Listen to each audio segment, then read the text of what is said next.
the day. The waiting is over. The whole of the crew must now work as a team. No turning back. You're in this together. There's all the goodness of milk, glucose, malt, and thick, thick chocolate in a Mars. A Mars, the day helps you work, rest, and play. It's the end of that new serial. Oh, I've given up on that. So what's on the other side? That's the sun. Really? Yeah, and that's the mountains. Right. And the Heinz spaghetti must be... The sea. And this must be a boat, then? No, it's a sausage. You never grow out of Heinz spaghetti.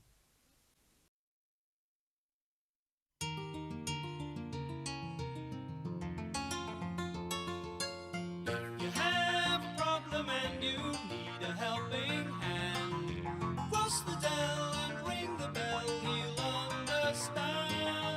Don't worry, 'cause here comes Oakie Doke. The friendliest of folk is Mr. Oakie Doke. Oakie Doke, a helpful handy man. Get ready for good old Mr. Oakie Doke.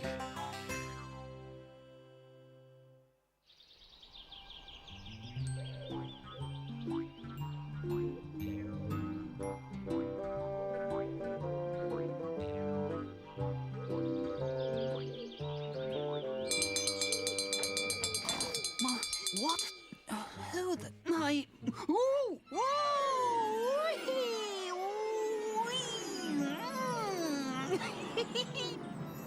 Oh! Sorry to bother you, Oakie. Oh, no bother. I had to get up anyway. Someone was ringing my bell. Yes, it was me. Ah, I see. I rang the bell because I've got a bit of a problem. A problem? Oh, well, you've come to the right place then. And what is your problem? It's not so much my problem as... Well, let me start at the beginning. Rufus and I were out early this morning. We wanted to show our little hazelnut the sunrise, you see. Did he enjoy it? Hard to say, really, Oakie. He slept through it. He's a good sleeper, young Hazel, isn't he? Yes. Hello? Who's this? That's what I've been trying to tell you. We met him while we were out this morning. He's called Hickory. Hello, Hickory. Well, you're a fine-looking young shrew. Not a shrew. I'm a mouse. But you haven't got a tail, so you can't be a Just haven't got a tail. Ah, anyone can see you're not a shrew. It's just that I forgot my spectacles. But you don't wear spectacles. Of course you're a mouse. And a very special one, too. After all, it isn't every day you meet a mouse without a tail. So, Hickory, where do you live? Nowhere. Haven't got a home. You haven't got a... So, what about your mum and... Oh, you're a one to be sure. No folks either. Well, well, well. In that case, we'll just have to find you a home, won't we? Tag!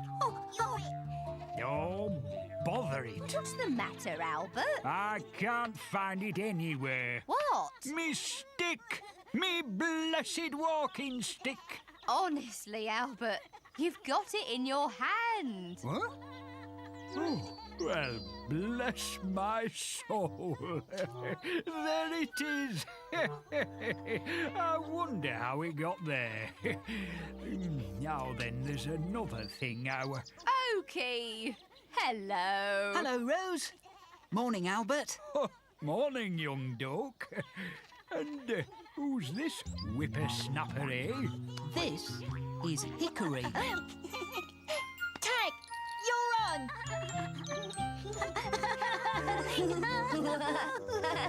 Tag! Gosh, you're a fast runner. Still, I can see why.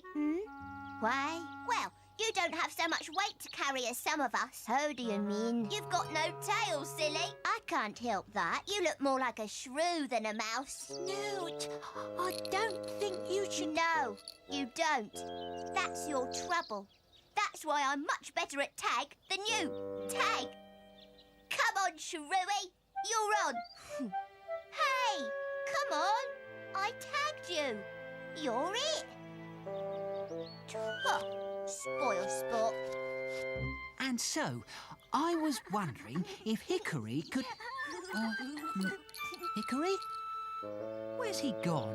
I don't know, do I? You weren't very nice to him, Snoot. Well, he looked just like a shrew. Snoot Corncracker, I'm surprised at you. Were you making fun of him? Only a bit. Oh, dear. He's a bit sensitive, you know. I'm sorry. Oh, well, we'll just have to find him. Which way did he go, Root? That way, I think. Right. He can't have gone far. Hickory! Hickory! Well, young lady, don't just stand there.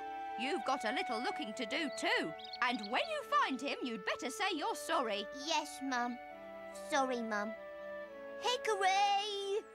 Hickory! I didn't mean it. Huh. It's not fair. Nobody likes me. All 'cause I haven't got a stupid tail. It's not my fault. I can't help it. Huh. And I'm not a shrew. I should get a better view from up here. Hickory! Hickory? Oh, dear. Hickory! I'm sorry. I didn't mean to be... Ouch! I'm stuck! Ow! Oh, come on! Ouch! Oh, my tail! Ouch! My tail! He ought to hear this. Hickory! Oh, now that's loud. Wonder where I'm going to sleep tonight. Same as usual, I suppose. Under a hedge or... What's that? Sounds like someone's in trouble. Oh, my poor tail! My poor tail! Help!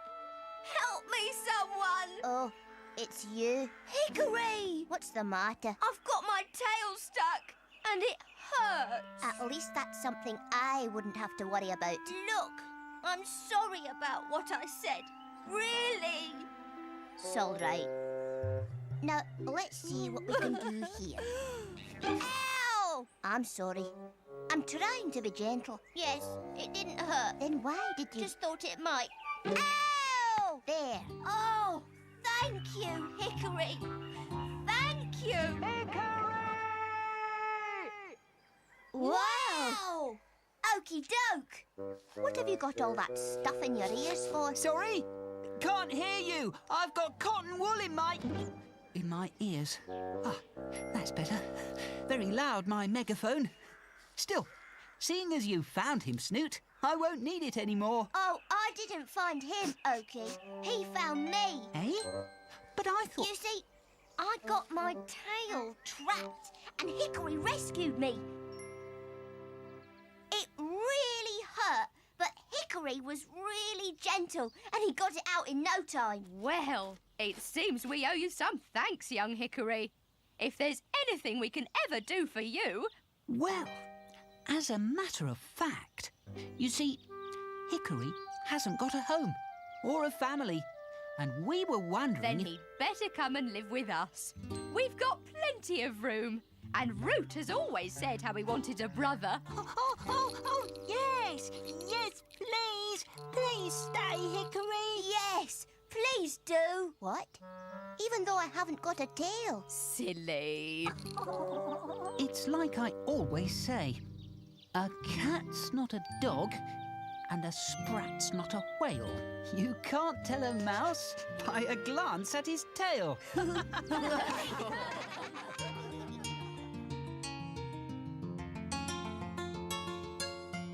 have a problem and you need a helping hand. Cross the dell and ring the bell, he'll understand. Don't worry, 'cause here comes Oakie Doke. The friendliest of folk is Mr. Oakie Doke.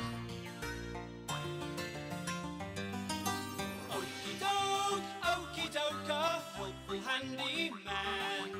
He's the one who gets things done throughout the land. Don't worry, 'cause here comes Oakie Doke. Get ready for good old Mr. Oakie Doke.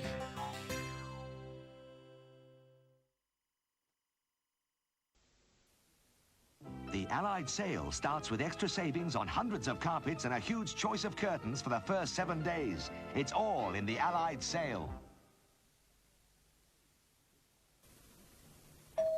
Logger's Leap at Thorpe Park is the highest log flume ride in the UK.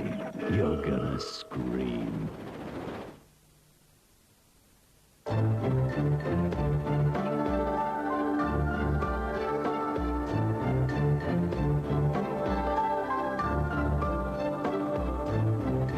Every 7 seconds, somebody somewhere opens an insurance policy with Eagle Star. Eagle Star covers your world.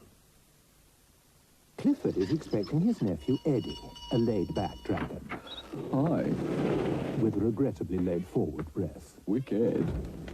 But Clifford has the answer. New Cool Mint Listerine. Cool. The same breath freshness as Listerine, a proven reduction in the build-up of plaque, but an altogether cooler experience.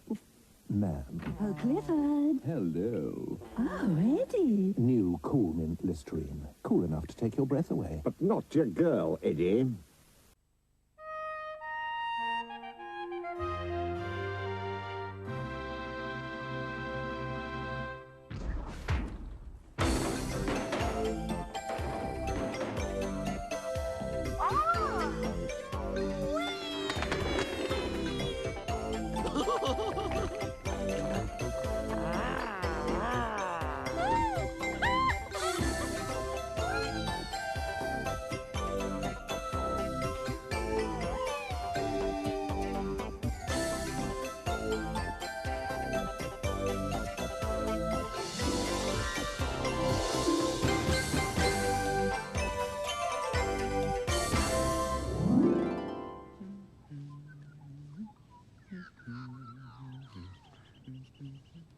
Johnson was a small stuffed elephant who lived in Michael's bedroom. Most of the time, he was very, very happy. Sometimes he was sad. The sort of sadness that creeps up on you when you least expect it. Oh, it's no use. I'm still feeling sad, said Johnson. I must do something to cheer myself up. I know. I need a friend. Johnson looked around for a friend. Ball! But there wasn't a single one in sight. Oh, goodness gracious me. How do you find a friend? Trunk, will you be my friend? Oh. Hooray! Now I have a friend. Oh, but I still feel sad and lonely. Just then, he heard a strange sound coming from the toy box. Help me! Please! Is anybody there? Said a wheezy, whiny little voice. Anybody? Johnson decided to investigate. Help me, I'm stuck! He tried to look as stern and important as he possibly could. Who's that hiding in Michael's box? Let me out, please! Let me out!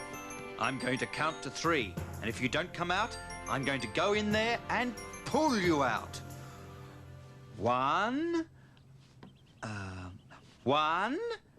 Unfortunately, Johnson had never counted to 3 before. One. Here I come. Oh, do hurry, please. I'm free! Oh, thank you. You saved my life. Without you, I would have been stuck in there forever. Oh, that's all right. Oh, I hope you're not a burglar, because if you are, I shall call the police and you shall go to jail. A burglar? Where? A burglar? Where?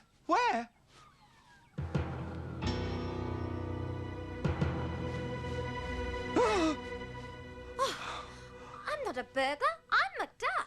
And I'm not a burglar. I'm Johnson. Oh. They said shyly, and they both looked at each other, getting to know each other, and quite liking what they saw. But Johnson was a little puzzled. Hang on a minute. How did you get into Michael's toy box? I was looking for a friend. I'm looking for a friend too. Are you? I hope you find one. I hope you find one too. Goodbye. Goodbye. Now, Johnson really didn't want to go because he quite liked Macduff, even though she was the funniest-looking creature he'd ever seen. He'd never met a concertina before. And Macduff didn't want to go either, because although Johnson looked very peculiar with all those funny bits and pieces waving on him, he seemed quite nice. Excuse me? Did you say something? Well, I was just thinking, since we're both looking for a friend and we both need a friend, perhaps we could both look for a friend together. That's the best idea I've ever heard. Well, then let's go. Yay!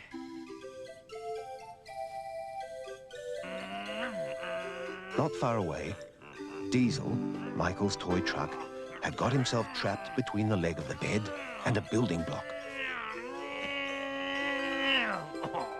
Hello.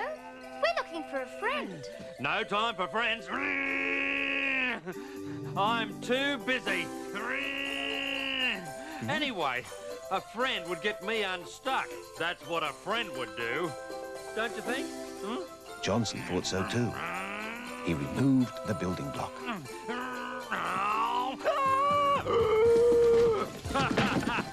Whoa!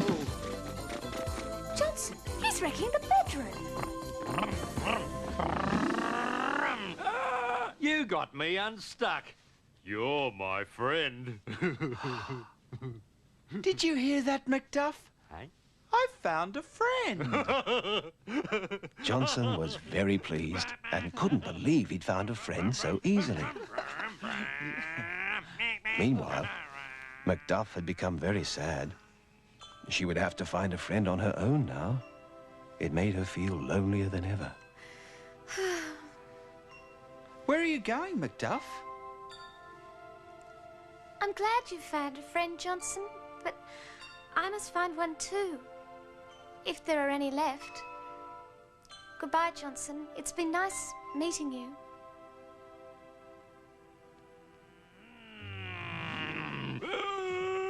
Well, we can't all have friends, said Diesel with great finality. Now, what should we do first? Have an adventure or play Crashes? Ha ha! Crashes? What's that? Oh. Johnson didn't want to play Crashes just at that moment. I have a friend. A very noisy friend. But Macduff doesn't have anyone. If I lose Macduff, it will be just like losing a friend. Losing a friend? Macduff! Macduff, wait for me!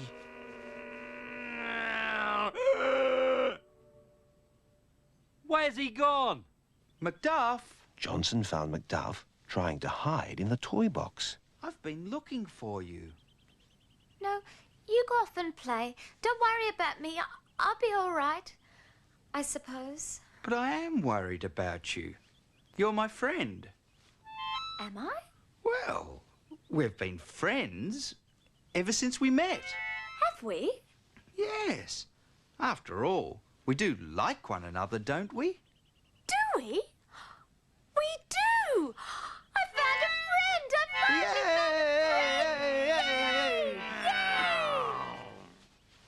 What about me? You're supposed to be my friend. It's not fair. We can all be friends. After all, there's no law that says you can't have more than one friend. Ugh, friends with her? Oh? Why not? Oh, I've never thought about it, that's all. Good then. It's settled. We're all friends together. Yay! Yay! Just then, they heard Michael's mother walking towards the bedroom door. Michael's mother's coming. Quick.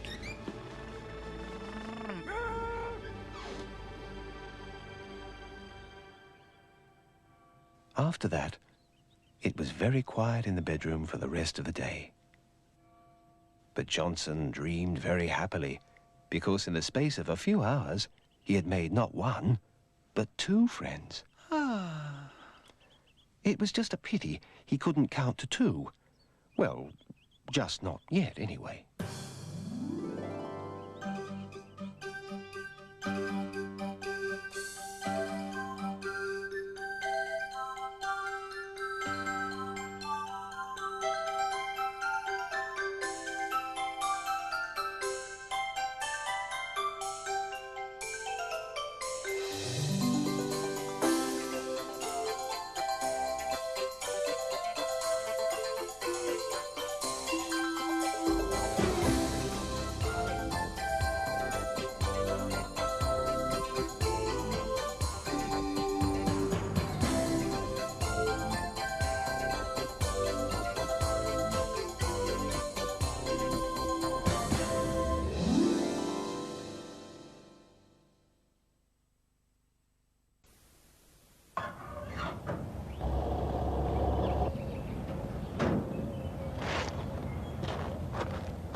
If you pop down to your local Ford showroom before June the 2nd and spot one of our special Southern Ford dealer labels, you could drive away with a bargain. For example, this Escort 1.3 LX is yours for under £8,000. Leaving you a few bob for a new garage extension. Southern Ford dealers, where a great deal costs you less. No, dear, there's no bag to change. You just unclip the front, wiggle the filter, and empty into the bin. The Hoover Freedom Cleaners, bags of features, but no bags to change. Along with cutting down on fatty foods, there's another common sense way that may help reduce cholesterol as part of a low-fat diet. Oat bran. So why not try these? Oat bran flakes. They're from Kellogg's, and they've got common sense written all over them.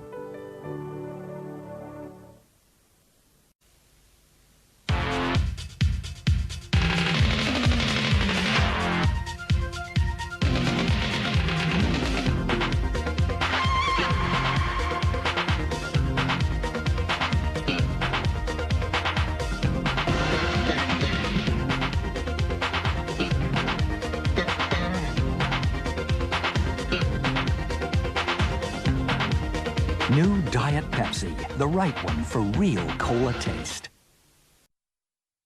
Lavender Castle, a place of legend, fabled right across the universe.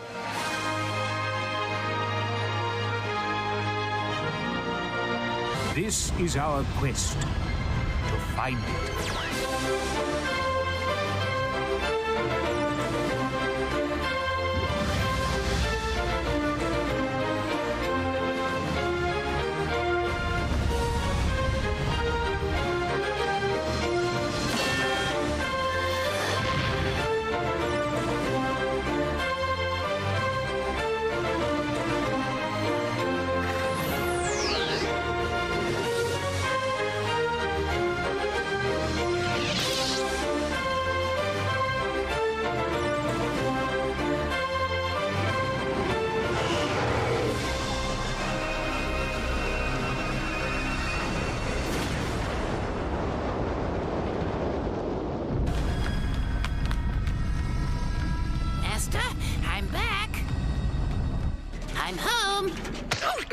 You clumsy oaf!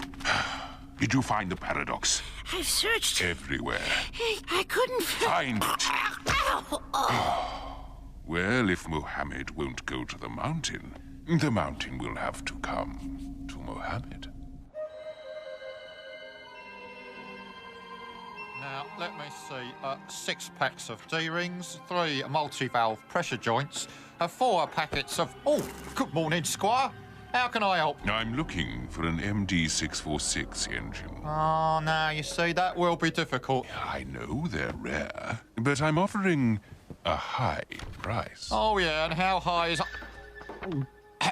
Now, let me think. I do know of an old half-timbered spaceship that has one. Now, let me see, what's it called? Oh, yes, the puzzle box. The paradox. Do you know where it is? I don't, but I'll call them up. I'm sure I can persuade them to part with their engine. Give them this message, and they'll come running.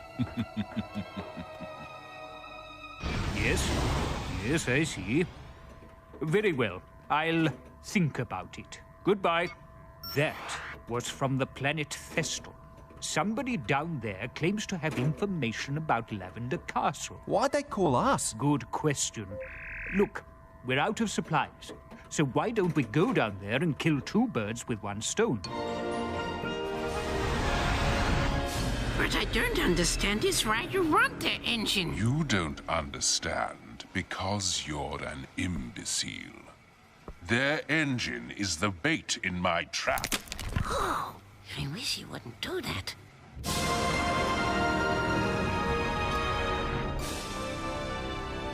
Oh, I see a rock. And there's another rock. Oh, and... All right, Sproggle, we get the picture. Well, this is where we were supposed to meet him, but there's no sign of him. Afternoon, one and all. Duff's the name. Rocket engines are my game. You have some information about Lavender Castle. Now then, I am looking for an MD646 engine. You wouldn't happen to know where I could lay my hands on one, would you? We have an MD646. Well, I have a punter who could be persuaded to swap his information about Lavender Castle for your engine. My engine is the finest in the universe, and no one's going to take it away from me. Well, I must say it sounds like a very nice piece of metal. Do you think I could see it? Well, all right, but don't touch any of the brasswork. I've just polished it. It's gone! Oh, my engine's gone! How could it have gone? It weighs a ton! Well, no engine, no deal, mate. I'll be hopping off then. Great. No supplies, no logs, and now no engine. Could you have it loaded for me? No problem at all, Squire. I'm off.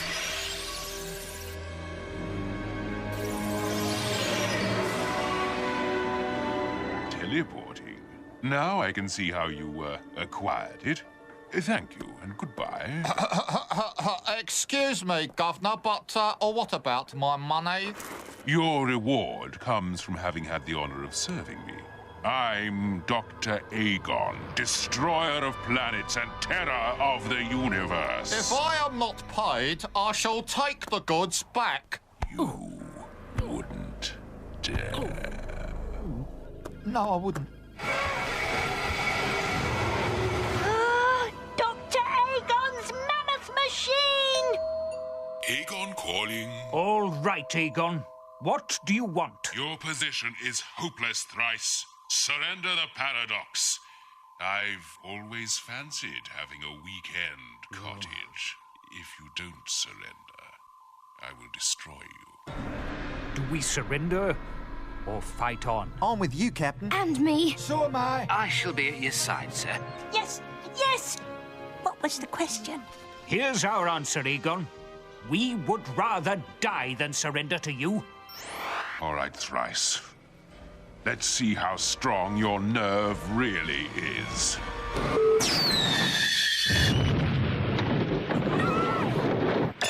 Watch for a white flag.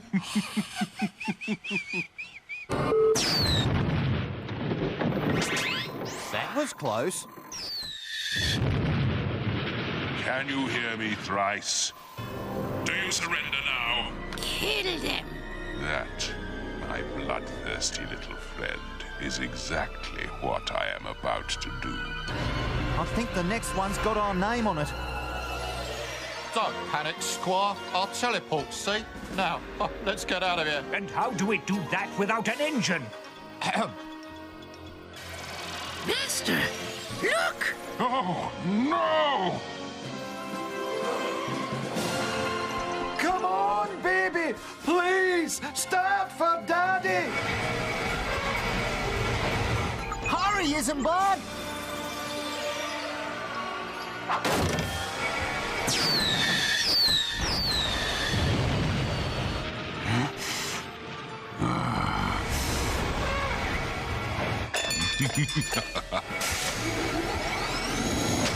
It's a leech bolt. If it locks on, it'll stick like... Like a leech? Hold tight! It's locked on. They can't escape. I can't shake it! Aegon's finally got us. It's okay. We're safe now. Which is more than I can say for that bloke Aegon.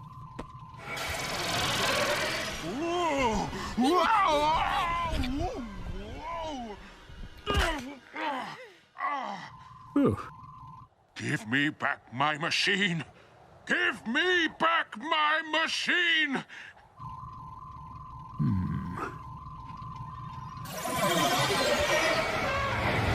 No. Oh, no!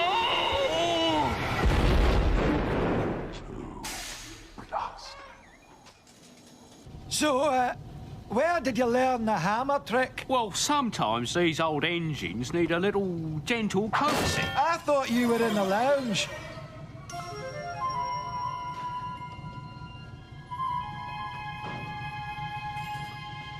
Twins! You see, he's dim. And he's Duff. And when we're together, we're called Dim Duff. We're sorry we borrowed your engine. We will make it up to you. Sir, the log store, it's suddenly full. I see. Supplies! I think they're sorry for what they did, but after all, they are just common thieves. Captain, look! All the same, they were very nice thieves. Yes, very nice thieves.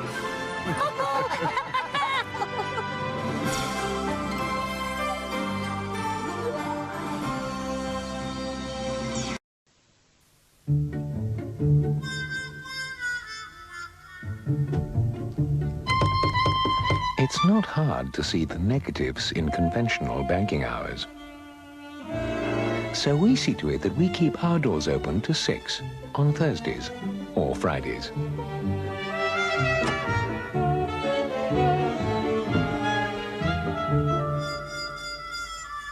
Positive thinking. T. Yes, B.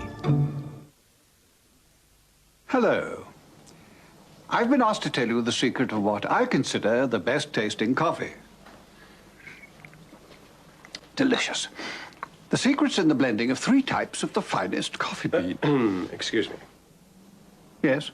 I just have to check that you have the right beans. What? May I see? If you must. I shall be writing to Nescafe about this. Nescafe. Coffee at its best. Saved him from being late for work. How was I to know it was Saturday? Played stick. Got stuck. I preferred the mud bath myself. Frisky's buffet for dinner, good as ever. Nutritionally, it's second to none. Loads of vitamins and minerals. Oh, no. Why 8 jabs? Aunt Flo arrived with Trixie. I wonder if the vet does facelifts. Frisky's buffet. Make your dog's day.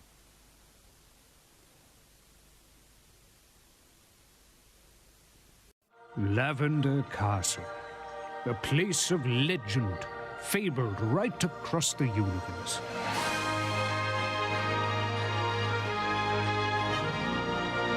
This is our quest to find it.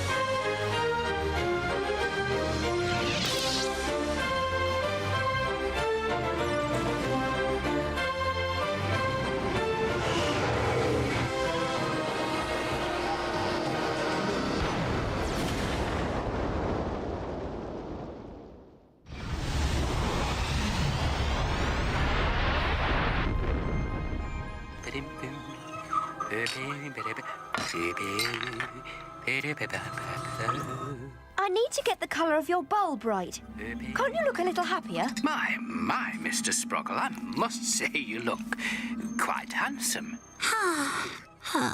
That's better.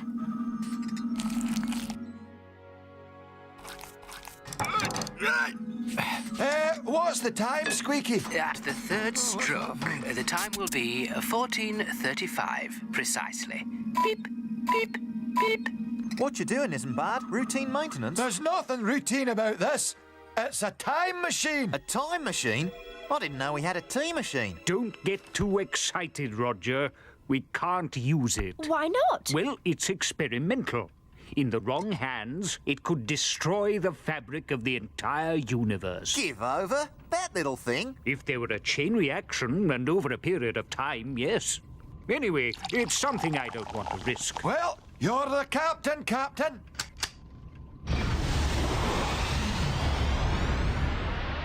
When I was flying starfighters, we used to practice dodging in and out of asteroids, playing cat and mouse.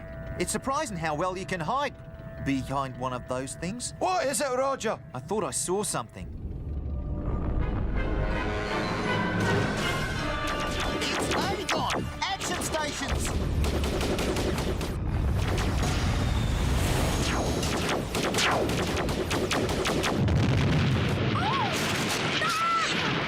Oh! Oh! Find some cover, Roger! I'm trying!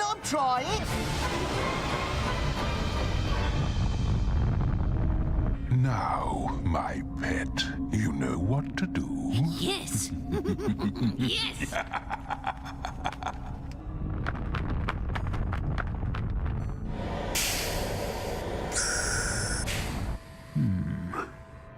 Roger, it's watching us and reporting back to Aegon. It's almost like he wants us to see him. Aegon! They fell for it. They did. He's behind us!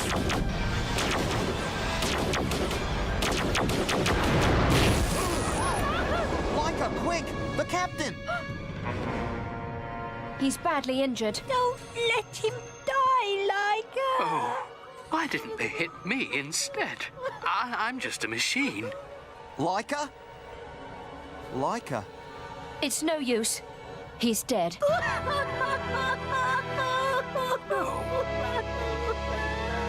Got them at last.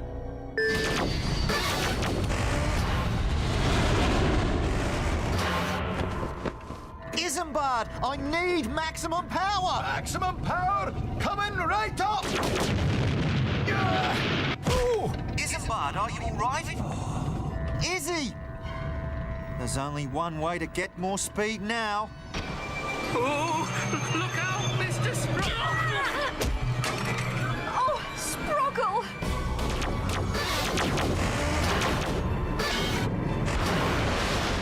There's nothing more I can do. We've had it, Leica. No, we haven't had it. How do you operate this thing? I'm not sure, and I can't raise Isambard. Oh, never mind. Captain Thrice said we weren't to touch it. Don't you understand? The captain isn't with us anymore.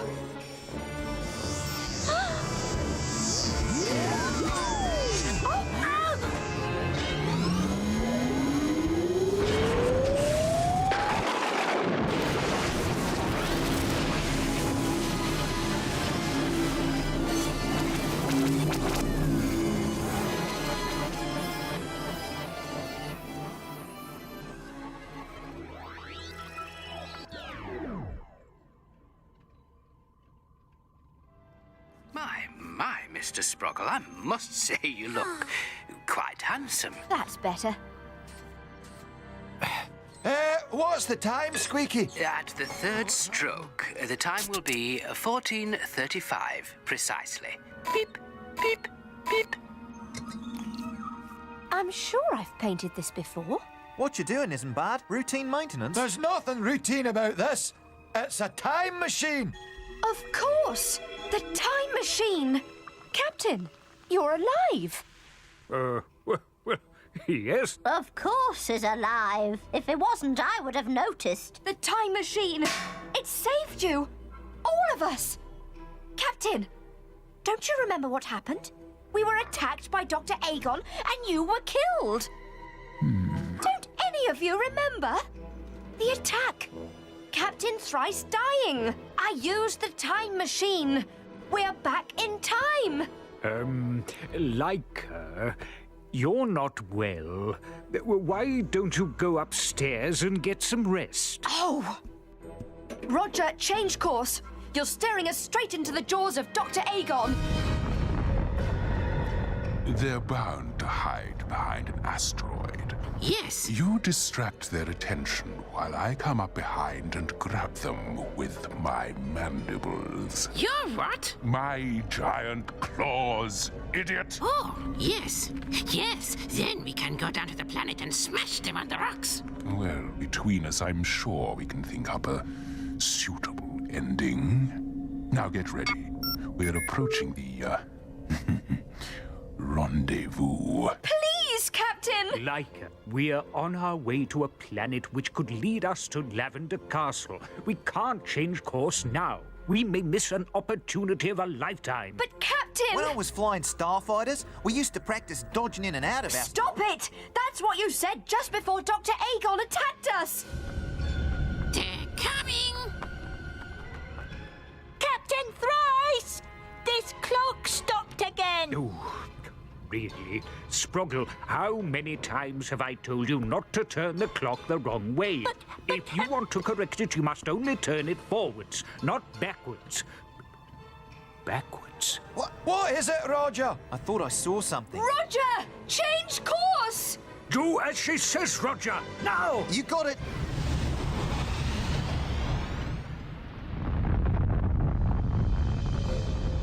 It's gone.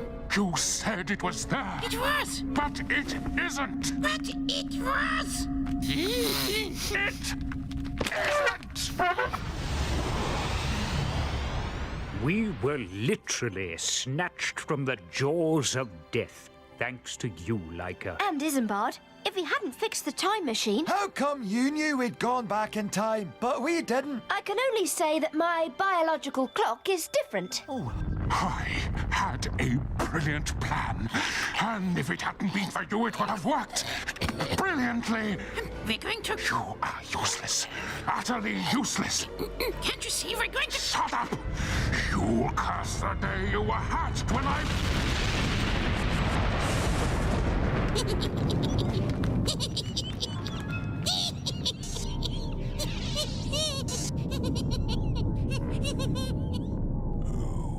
Blast.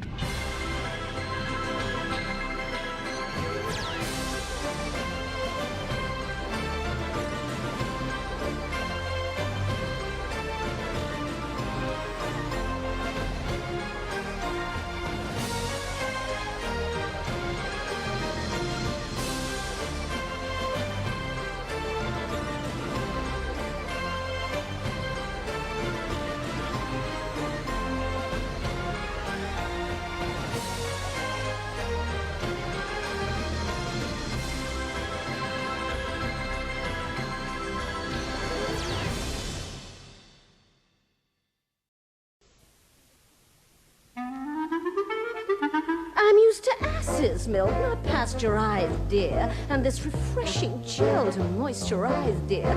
Please don't expect me to economize, dear. Things have never been worse. I won't give up my non-drip gel dispenser, this creamy lather with its gentle cleanser. Don't come any closer, or we'll scare the censor. Things have never been worse. At least there's one thing that I'm sure of, a luxury in our strife, imperial leather. Her only comfort in life. April Fool's Day was no joke for Mr. and Mrs. Smith of Kent. While they were out with their daughter and future son-in-law, an uninvited guest was carving up their home.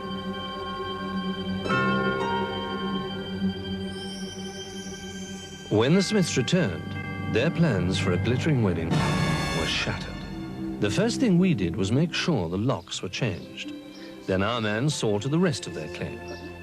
Though we can't always replace the irreplaceable, our check ensured that the wedding had plenty of sparkle. Commercial Union. We won't make a drama out of a crisis. If your production process is falling apart, get an expert to help you get it right. The Enterprise Initiative. Phone 0800 500 200.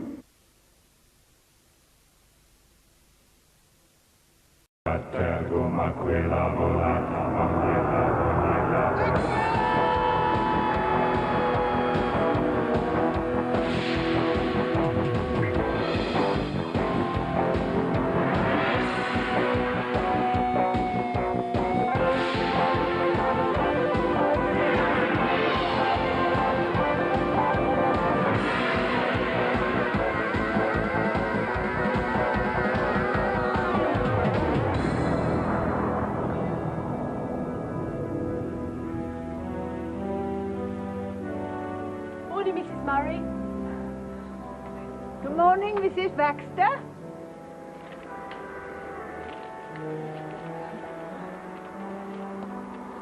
Not so fast! Not so fast! You're gonna kill us one day. Hang on. What are you doing now? I'm opening the doors, so you don't have to get out, see? Just a tiny nudge from the bows. Thank you. Can we go the right way up again now, please? It means nobody can see us, you see. Now we just reverse in, then I close them using this.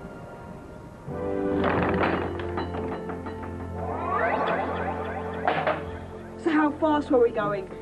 Well, according to this, we're average 700 miles an hour. Average? That's what I make it.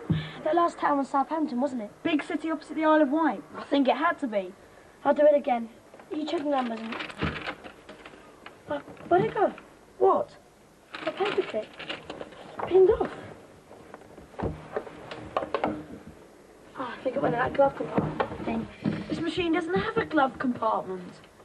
So what have I got my hand in? I don't know, but if I were you, I'd be careful. I mean, you're the one who's always telling me we should...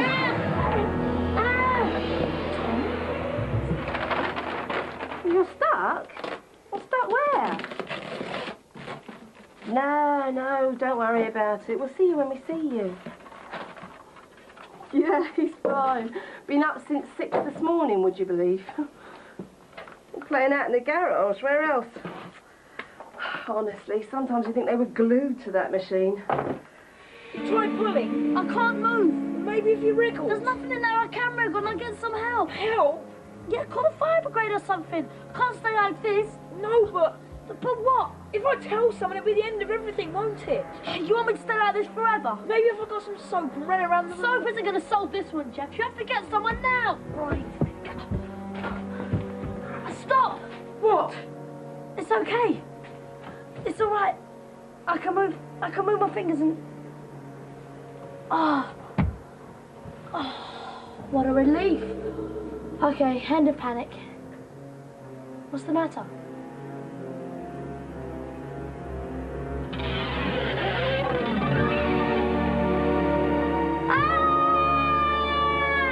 It's astonishing what these machines could do, isn't it?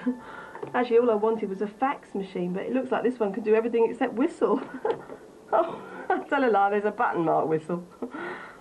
OK. You want to word with Jeff before you go? Yeah, I'll tell him. I'll see you this evening then, Sally. Bye.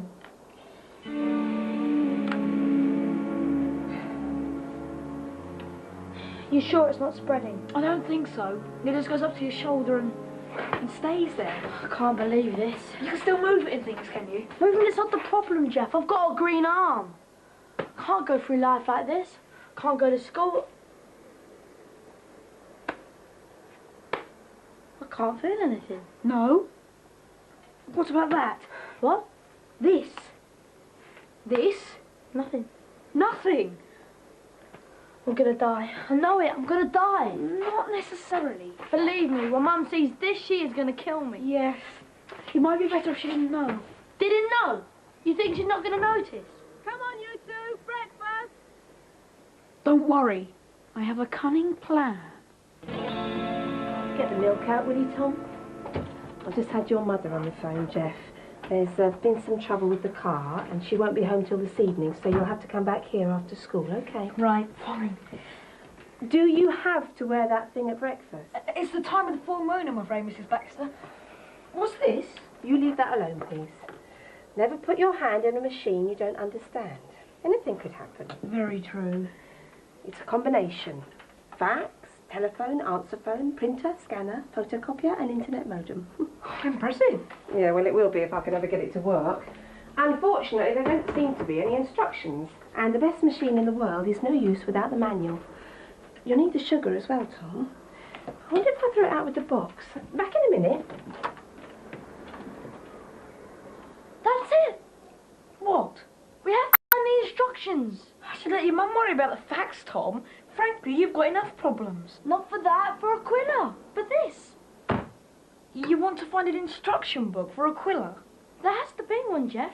You couldn't run anything that complicated without some sort of guide. Tom. And there's only one place it could be. The same place we found Aquila. Tom. We could go there at lunch break. We could... What's the matter? I think your hand's on fire. What?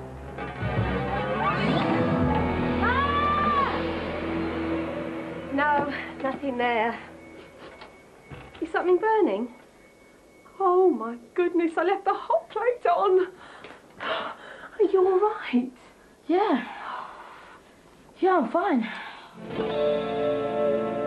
You couldn't feel anything? Well, it felt kind of warm. You had your hand on the hot plate, Tom. That sort of thing puts you in hospital.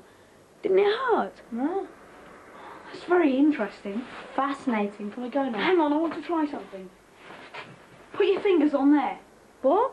Just put your fingers on there. Go on. What are you doing? It's an experiment. I want to see if you can feel it. Oh, all right then. Do it on yourself.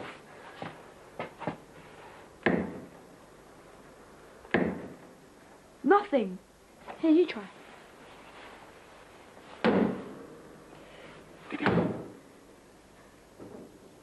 Cool. That's kind of impressive.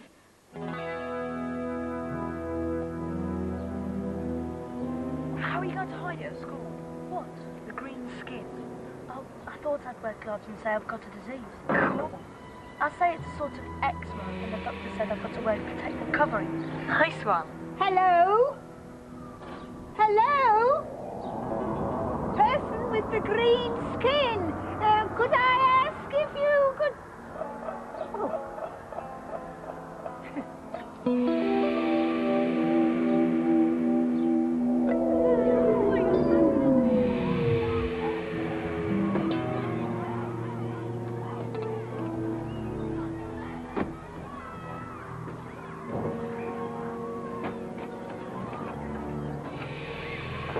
It doesn't have to be the original instructions, see? It can be notes. Notes? There's hundreds of buttons on that machine, Jeff. If we started to find out what they did, there's no way we could remember what they all were. Unless we took notes. Exactly. The Roman centurion had Aquila for years. And if he kept a notebook... Or a diary. Right. It could save us a lot of trouble. I hate it when people do that. Throw it back.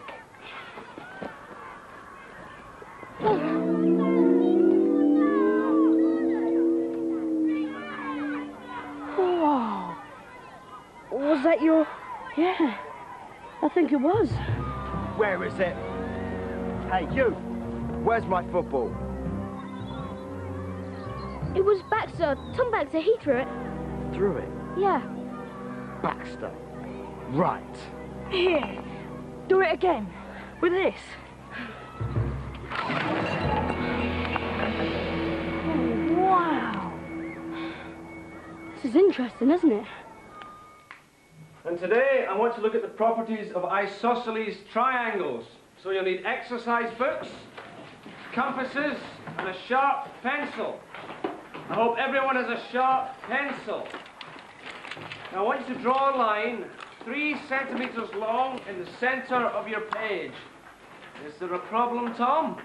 You have a pencil, I hope? Yes, sir. I've got 2 now. Good.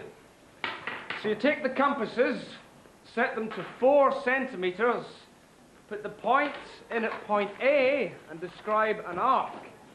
Then with the center at point B, describe another arc. And Henry, what is this? What is the point of bringing something like that into school? For goodness sake, use some intelligence. Borrow someone else's.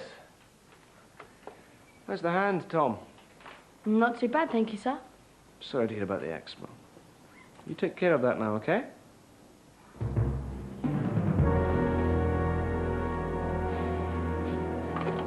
Did you see that? I mean, did you see what I did? Yes, and I picked it up and crumpled it right in front of his eyes. Did you see the look on his face? Yes, I did. And I think you ought to be careful about doing things like that. Why? Well, because it can get you noticed. And you don't want to be noticed. Not by people like Henry Pycroft. Why not? What's he going to do to me? I don't know, but we're about to find out. Hey, you! Henry, hi there. You owe me for this, and a football. Oh, it was your ball, was it? Well, I better explain about that. You see... I'm not interested in your excuses. I want money. Money? Now, or you get thumped. No, you really are a pain. Please, Tom. You heard him. I was quite happy to explain. Tom, you could hurt him. You could really hurt him. Oh, please, let's not have that story about him being a black belt of karate. Just give me the money. Henry, you don't understand. I know he looks small, but... I understand one thing. He either gives me the money or he gets a thumping. Interesting thing about bicycles, isn't it? What? How fashions change. I mean, in the old days, they had them bent round like this, didn't they? And some people like them drop down like that. And I believe races have them sticking up in the air like this. But you obviously prefer them straight. You were saying? You wait until my brother hears about you. He'll sort you out. You wait. I'm beginning to enjoy this.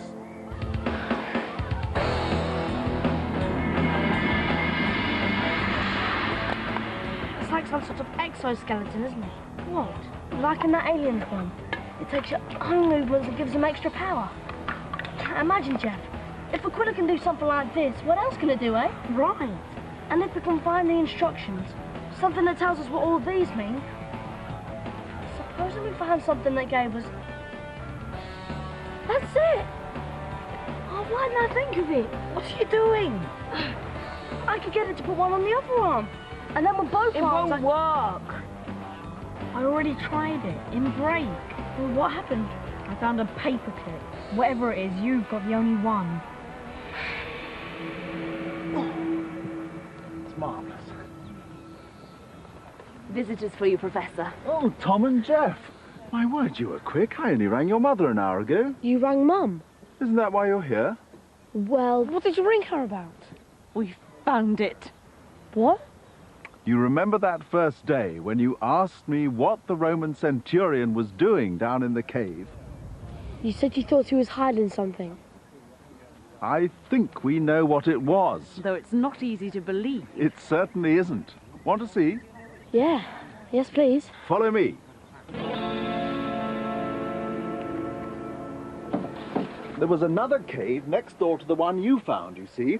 And as we cleared away the rubble, we found these laid out on the floor. And this is only the start. Oh. It's an astonishing collection. Swords, spears, axes, pikes, bows, slings. He must have gathered them from all over the empire. Great. And you haven't seen the really extraordinary bit yet. There. one North American red Indian tomahawk found under a 4th century Roman. Very interesting. Well, you realize what this means? Well, You are looking at solid proof that the Romans discovered America. oh, great. Professor, we were wondering. Yes? We were wondering if you found any writing. Writing? Yes. What sort of writing? Well, anything, apparently. Tom wondered if the centurion had kept a diary or a notebook. If we find one, he's asked if we can fax a copy through to his mother. Gave me the number. So what's all the excitement about? Desmond found it half an hour ago. Is this some sort of a joke? I'm afraid not. There's absolutely no question. It's been down there at least 1,600 years.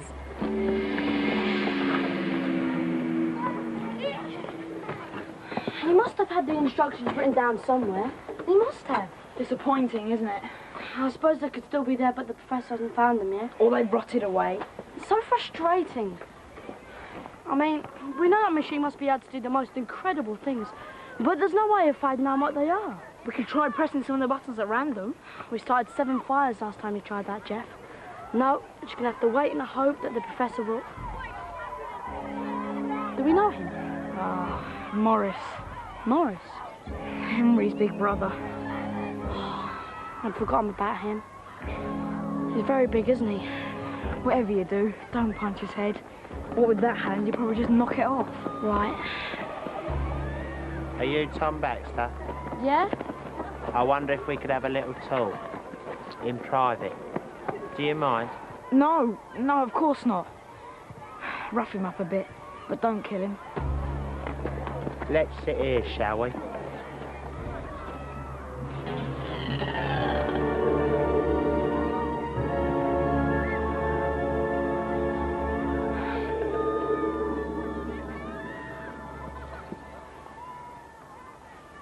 You don't like my brother, do you? I wouldn't say that. I mean... It's all right. I know what he's like. I live with him. He can be very annoying. But I think there's something important we have to remember when we get very annoyed. Yeah? A school is a community, Tom. We have to learn to get along with each other. And if we let every little thing that annoys us escalate into open confrontation, there is a sense in which we all lose. You know what I mean? Yeah. Yeah, I think so. Good. Now, I've explained how I feel to my brother, and I hope he won't bother you again. But in the meantime, maybe you could give each other some space. Step back from any violent confrontation. Show some forbearance. You think you could do that for me? Yeah. Yeah, of course. Thank you. I appreciate it. Oh, he said something about a football. Oh, we've got it down off the roof and we're going to give it him. Good. It's been a pleasure talking to you, Tom.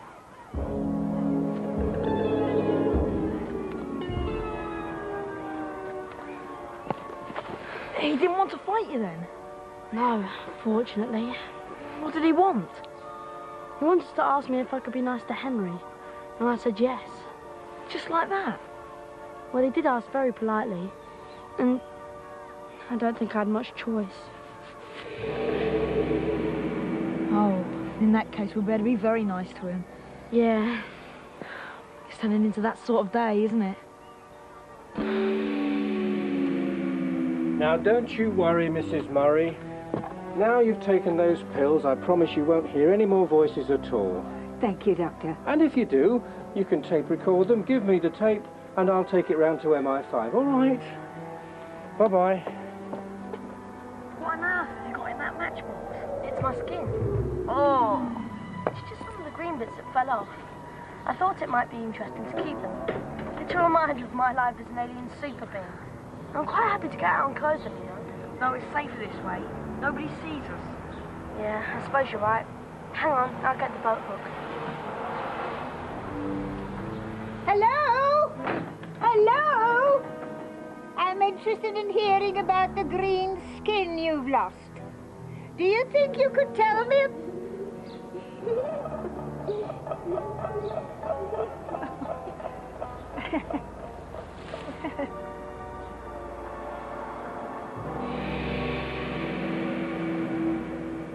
Tea's ready.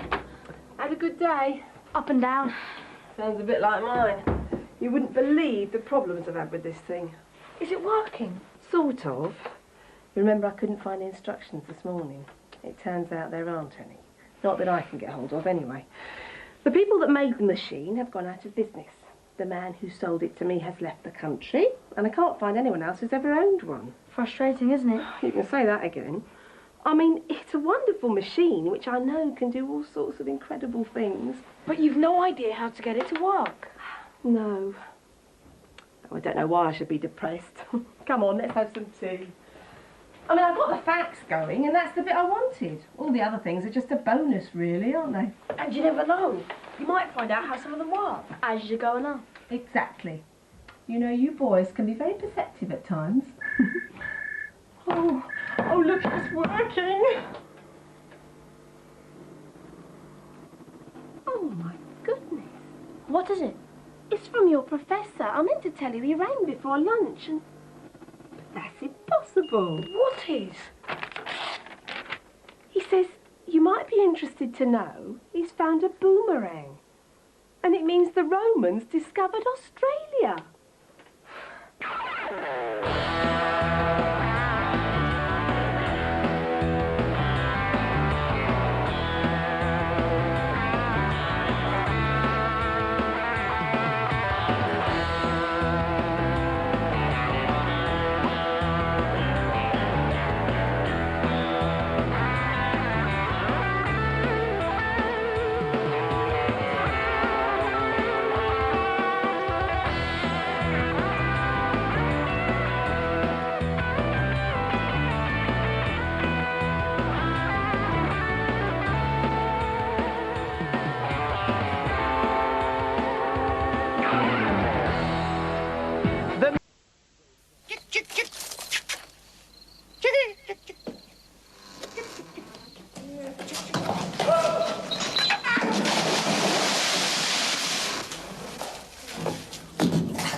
Good evening.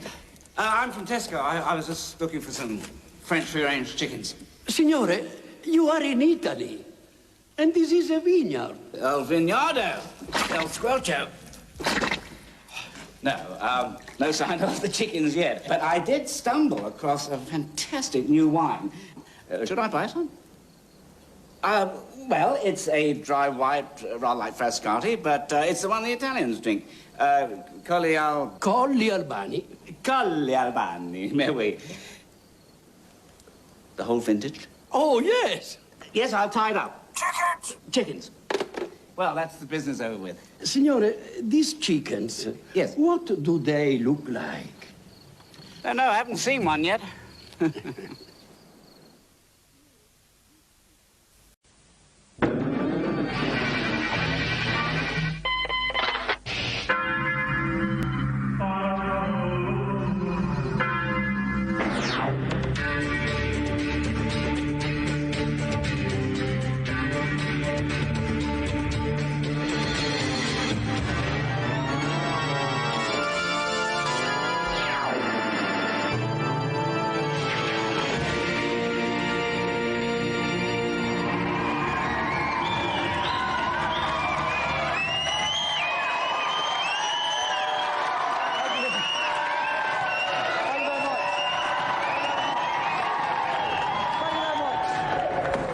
Lovely, thank you. Hello and welcome to Gamesmaster. If you're tuning in for the first time, where have you been? But my, how tall you're getting. You're 4 weeks late, but we've all taken turns keeping the slot warm for your arrival. So sit yourself down, have a mug of chamomile, get out your joystick and give it a loving caress, because that's what we'll be doing here for the next half hour.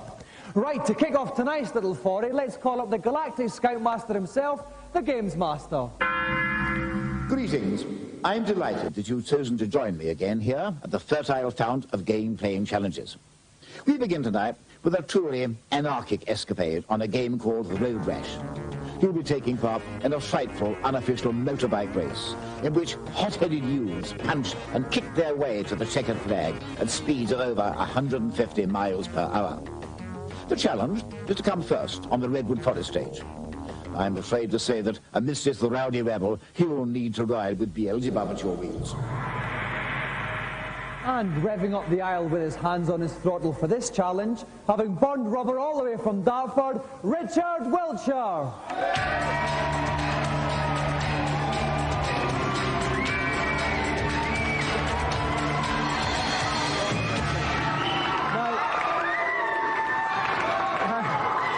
Settle down.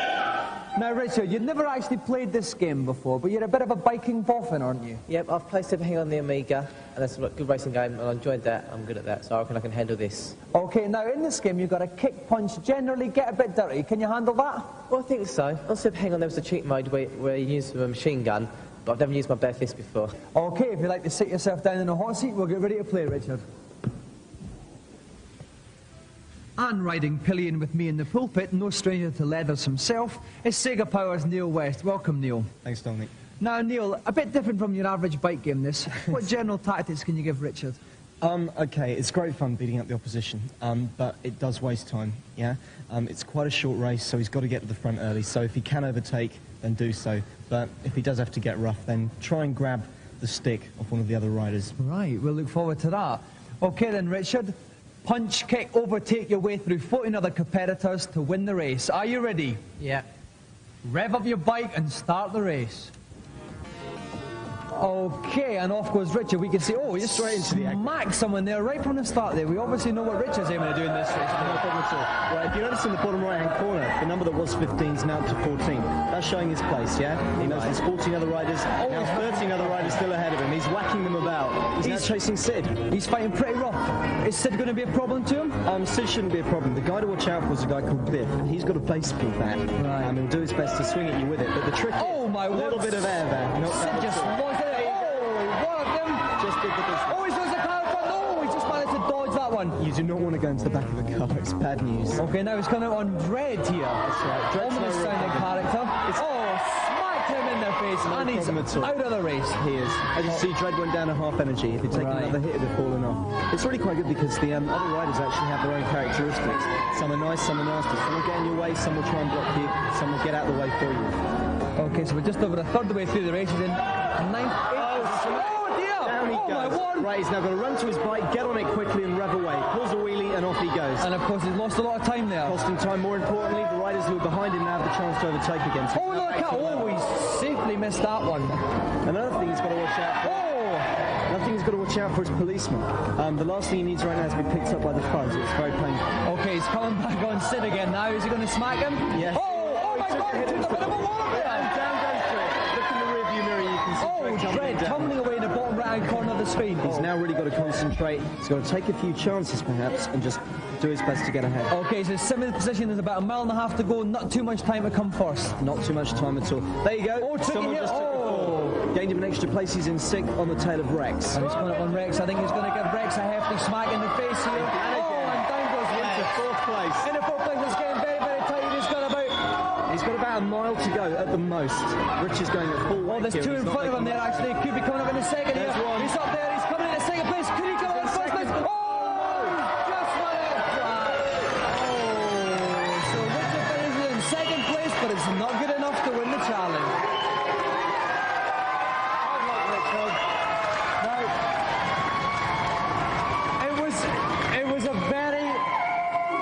It was a very, very close race. 1.6 seconds between you and the eventual leader, Viper. What went wrong for you? Well, obviously the crash. I had no time to practice my green cross code. As I went through the intersection, I was going flat out to win. I was unlucky there was a car coming at the same time.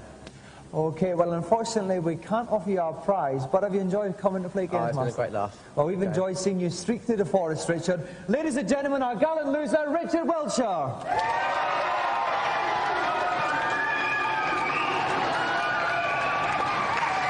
Now, before we go on to our celebrity challenge, let's take a peek at this week's reviews. This week it's fantasy role-playing games. First up, return to the time when dinosaurs ruled the earth and Mars bars were only 10p in Shadow of the Beast.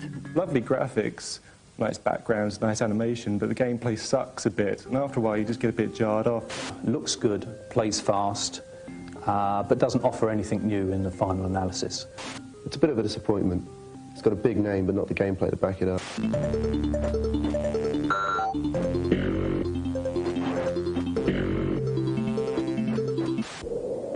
Next up, on the Amiga, become a deity for a day and rub shoulders with gods from Zeus to Priapus in Populous 2. It's great to see how the races build and conquer, and you really do sort of care for these little sprites as they're running around. It's one of those games, you think 5 minutes has passed and it's 4 hours. You really just get absorbed into the game. Lots of brilliant graphics, brilliant gameplay, one of the best games around.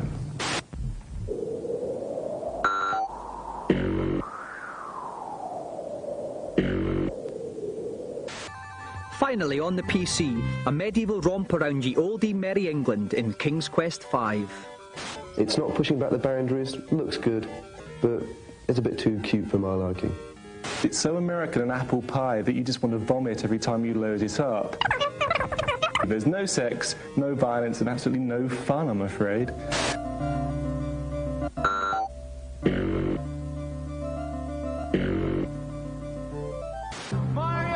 He's back. And now for this week's feature.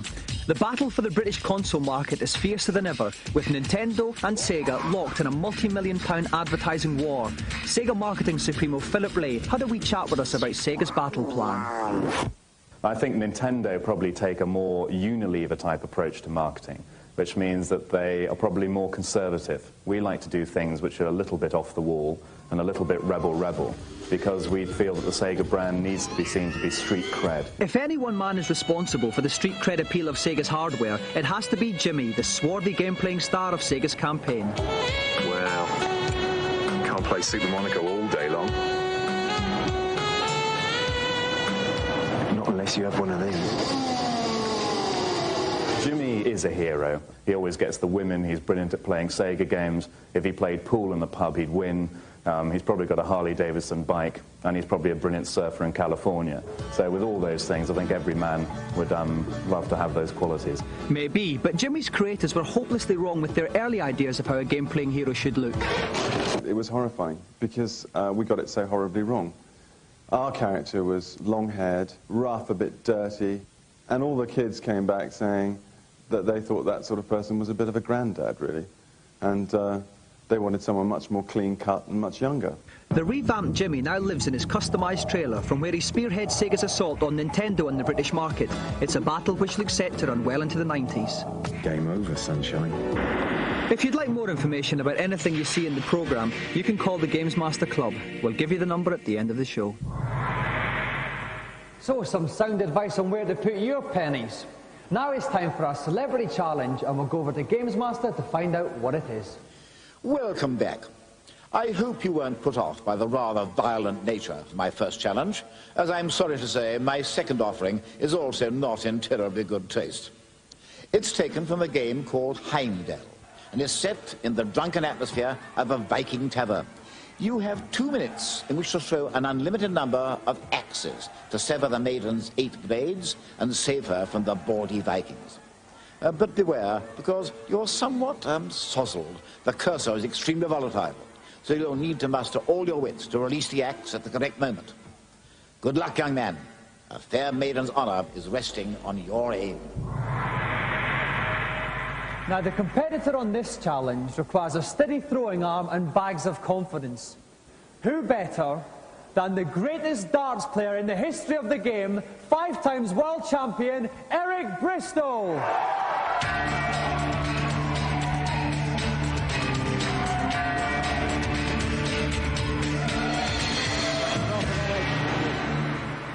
Now, Eric, you've come out with a good few 9-dart finishes in your time, but you're playing with a different set of arrows tonight. How confident do you feel? That's a different game. I've had a practice at it, but I'm not brilliant at it, but I'm looking forward to it. It's different, isn't it? Right, now we have to say it's quite difficult to control, because being a Viking, you've had a night on the tiles and you're a bit full with alcohol. Will this affect your throwing? Well, I'm used to a night on the tiles, but I mean, not too much alcohol, especially when you throw hatchets, you know what I mean? It's a bit more dangerous then. That's for sure, yeah. Okay, if you want to see if the crafty Cockney can rescue the maiden, or will his arrows go all over the place, join us after the break.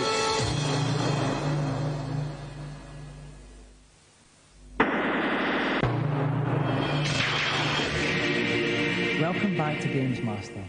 Presently, in our game-playing hot seat is 5 times world darts-playing champion Eric Bristow, and he'll be attempting to free the blonde maiden by launching axes and cutting the plaits of her hair. Joining me in the pulpit Oakie is our very own resident expert, Dave Perry. Dave, welcome. Hi.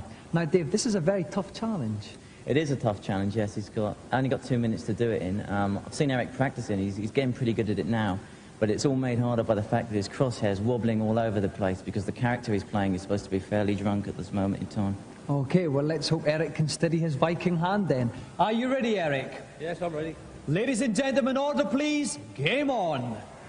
So that's his 2 minutes off, Dave. Oh, he starts off whacking her in the head. Did well to duck out of that. She's back in. Allows the pass all over the place. Stuck her back on. So 2 wallops in the head just to show her who's boss. Which are the easiest plats to go for, Dave? The easiest plats are definitely the 2 on the side, the 2 straight out. Yeah, there's 2 ways to do it. You take the easy ones out first, and then you spend your time on the hard ones, or take the hard ones first and just whisk around the rest. Okay, well, he hasn't had the best of starts. He hasn't got a great start yet. Oh, and he's hit ahead again. 3 hits, 30 seconds gone, a quarter of the way through, nothing down yet. Still nothing down. He seems to be a bit tentative about which ones to go. Oh, and the first one's down. First one's gone. So that was one about... Oh, and the second one's down. That's one of the hardest ones, that problem. Oh, and Eric is really flying now. Eric's heading for a real 8-axe finish here. He's doing very well, super smashing great, as Jim Ball would say. Oh, and now he's got these 3. He's been stuck on these 3 before in practice. Oh, and he just wallops her in the head again. Now he's halfway through the time. 1 minute left. 3 to go. Dave, he's doing very well. Very well. I mean, normally you'd say steady hand, quick fire button would do it, but I mean, that shaky cursor doesn't make life easy for him. Right. And it's hard on the bottom of the screen because that cursor does drop off the screen onto the table very quickly. I see now. Oh, he's got a hard one. Taking a beard off. 2 left. Oh, 2 left. And I see he's got 2 of his Viking friends that looks like Jockey Wilson on the right, egging him on there. I think so, yeah. David Bellamy on a night out or something there. Okay, 2 left. Oh, just missed that. He's got 25 seconds left. Come on, Eric. Oh, there's just 2 more. He's got about 20 seconds left. Come on, Eric. We know you can do it. Oh, he's getting... You really have to be very close, Dave. He's doing the right thing. He's doing like just keeping going. Oh, he's got 1 left. And there's 11 seconds left. 10 seconds left. Just missing it. Down. He's going to get it. 6, 5, 4, 3, 2, 1. He throws it. Oh, he's just out of time. Commiserations, Eric. Now, it was very, very close. You were your usual cool, unflappable self. But the interesting thing is, the last plat there was about in the double 16 area, which is usually your favourite finish. That's right. Yeah, I've been missing that as well lately, so that doesn't matter. Now, the bottom ones were harder. Yeah. I don't know why, but it was okay, well, now, listen, Eric, as Jim Bowman would say, you're a lovely smashing bloke, but here's what you would have won. Our brilliant Gamesmaster Golden Joystick. But unfortunately, that's the one of the darts, and it has to go back. But Eric, have you enjoyed yourself? I've had a great time, yeah. It's been a bit of fun. We've really enjoyed watching you. Ladies and gentlemen, Eric Bristow!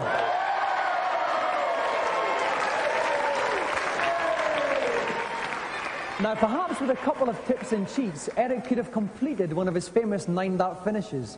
This is the part of the show where you can get your exclusive tips and cheats in the Gamesmaster's Consultation Zone.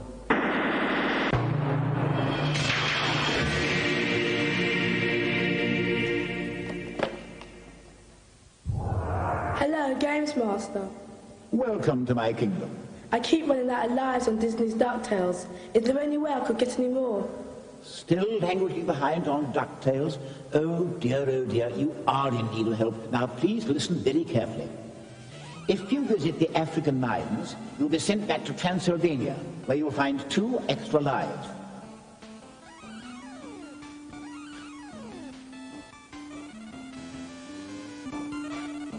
You can then return to Duckburg through the mirror at the start of the level. Repeat this procedure as often as you like to build up a hearty reserve of lives. Thanks very much. Bye. I'm delighted to help. Are we ready for the next? Hello, Gamesmaster. The eyeball monster at the end of level 2 in Altered Beast keeps on killing me. How can I destroy it? I must say, I'm rather surprised you haven't managed to dispose of this Aquila ogre yet. All that's required is a little courage and nerve. Simply get as close to the monster as possible, then activate your force field. The eyeball monster will then be out of sight, out of mind. Thanks, bye. Who's next up, I wonder? Hello. Hello, and nice to see you. Now, what can I do for you? I've been trying for hours, but I cannot kill the wart in Mario 2. Could you help me? Simple, dear boy. Catch the vegetables which come out of the pots and throw them at Wart. 6 vegetables in his mouth will defeat him. Thank you very much. Goodbye. Right, you. I think that's probably enough advice for 1 week, but if you have any queries, you know where to come. So, some juicy computer tidbits this week. Now for our final challenge, let's see what Gamesmaster has planned. Hello again. Not doing too well today, are we? 2 failures out of 2. Perhaps I've been overestimating your ability. For the last of this week's challenges, I've opted for a game by the name of Panzer Kickboxing. In this rather lax interpretation of the Queensberry rules, one seems to be allowed to kick as well as to punch. I should stress that I nonetheless require an exemplary display of gamesmanship. May the best man win. For this challenge, we have a bloody family battle, more vicious than the Ewings of Dallas. A brutal brother-sister punch-up. Please welcome Jason and Lisa Posel.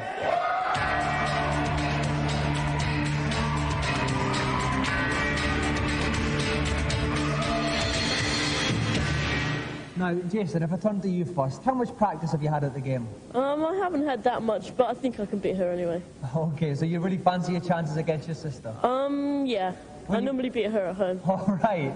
Well, Lisa, I used to fight with my sister, and she used to fight very dirty, pulling hair, biting, lots of things like that. Are we going to see a dirty fight from you tonight? Well, it's not going to be that dirty, because I'm going to win anyway. Okay, well, we've got 2 very confident competitors here. If you'd like to take your seats and begin to fight. And joining me at the ringside pulpit is Tim Boone from Computer and Video Games Magazine. Tim, welcome. Hello, Dominic. Now, Tim, what kind of a fight are we going to see here tonight? I think I'd be very surprised if we don't see a very dirty fight. Panzer Kickboxing is all about, basically, there are very few rules. You really go for it. You can punch your opponent, kick your opponent, and if it helps you at all, you can even try biting them. Right. I mean, there are very few rules here. Okay, well, it looks like we're going to see an excellent fight here. Are our competitors ready? Then come out fighting. Now, in this fight, Jason is in the red trousers, playing from left to right. Lisa's in the blue trousers. I'm down already. Taking a tumble already. But she's up. She's safe. She's okay. Oh, and Lisa's down again there. Jason certainly knows how to use his kicking, basically. Those feet are flying. He's not using his fist very much, but those feet are quite devastating at the moment. And so Lisa's taking some punishment here. Oh, gets a lovely blow to Jason's midriff there. Nice big powerful kick from Lisa there. And in she goes again. Oh, no, but she takes another tumble. And she's down to 1.5 lights. Jason is on 3 lights, so he's quite a bit ahead now. Yep. Oh, and Lisa's down again. What advice can you give to Lisa at this stage, Tim? The advice to Lisa is use more kicks. She's trying to go in with her fist, but of course Jason's got the advantage. He's got the advantage of reach with his legs. Right, now Lisa's trying to take that advice there, getting in quite close, trying to get a short, sharp series of kicks there, finding it quite difficult. Jason's just picking her off with the odd punch now. 3, 2, 1, and that's the end of the first round. And we think Jason is slightly ahead on points. Certainly, Jason played the clever boxing there. So it's the final round, and they're on 2 lights each, so it's all even now, everything to play for. Lisa lodges in with a flying roundhouse kick, doesn't quite come off there.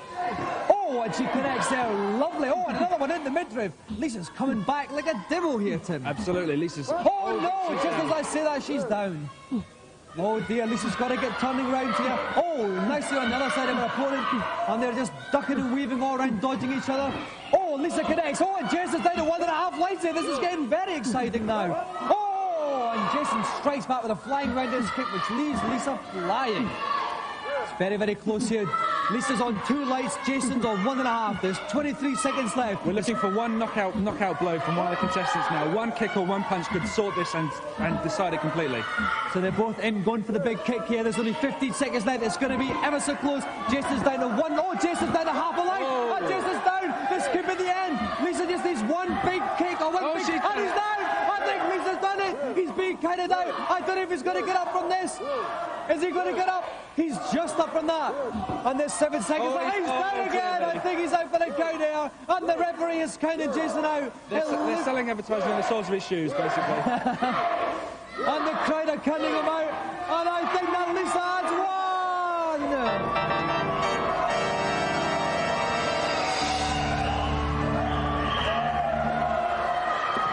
That was some fight. Jason, you were well ahead at the start, but then Lisa started fighting back furiously. What went wrong? Well, I think at the beginning I was using tactics more. I was staying back and then going in for the odd shot.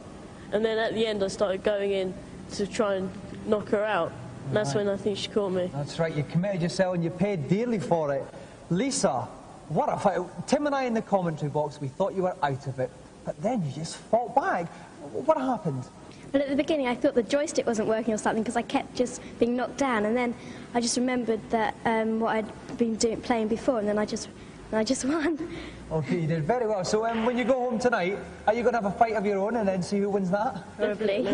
Well, good luck for tonight then. Lisa, as our winner today, you have won one of the most coveted prizes in television. Tonight, Lisa is the proud winner of our Golden Gamesmaster joystick.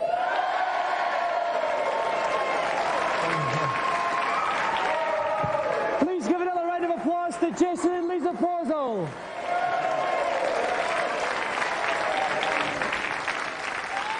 So with that bout of high-tech fisticuffs, time has run out on this week's Gamesmaster. But never mind, the nettle tea's brewed up a treat. I'm off to quaff, and I'll see you next week at the same time. Good night.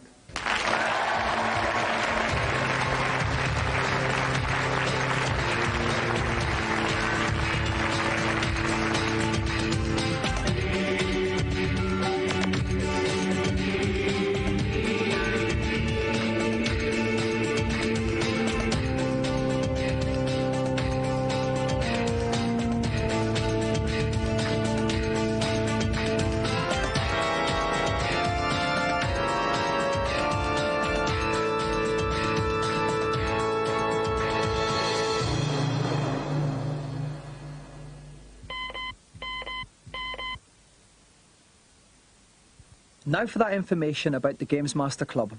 We have newsletters, free t-shirts and competitions with staggering prizes. The Monk hotline number to call is 0891 600 123. Calls are charged at 36 pence a minute after 6 p.m. and 48 pence during the day. Lines are open around the clock. And another thing, where's my saw? You want your saw? I'll give you your saw back. When it comes to an all-purpose saw, there's no arguing with a Bosch.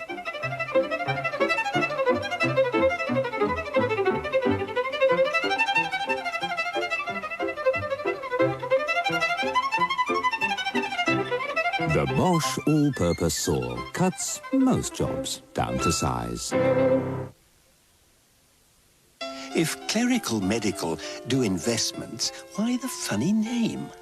Well, they were set up in 1824 to look after the professional people of the day, like clerics and medics. Mind you, if in 1824 there had been professional photographers, professional commodity dealers, North Sea divers, computer programmers, DJs, no doubt Clerical Medical would have looked after their needs too, just as they do today. Clerical Medical, the choice of the professional.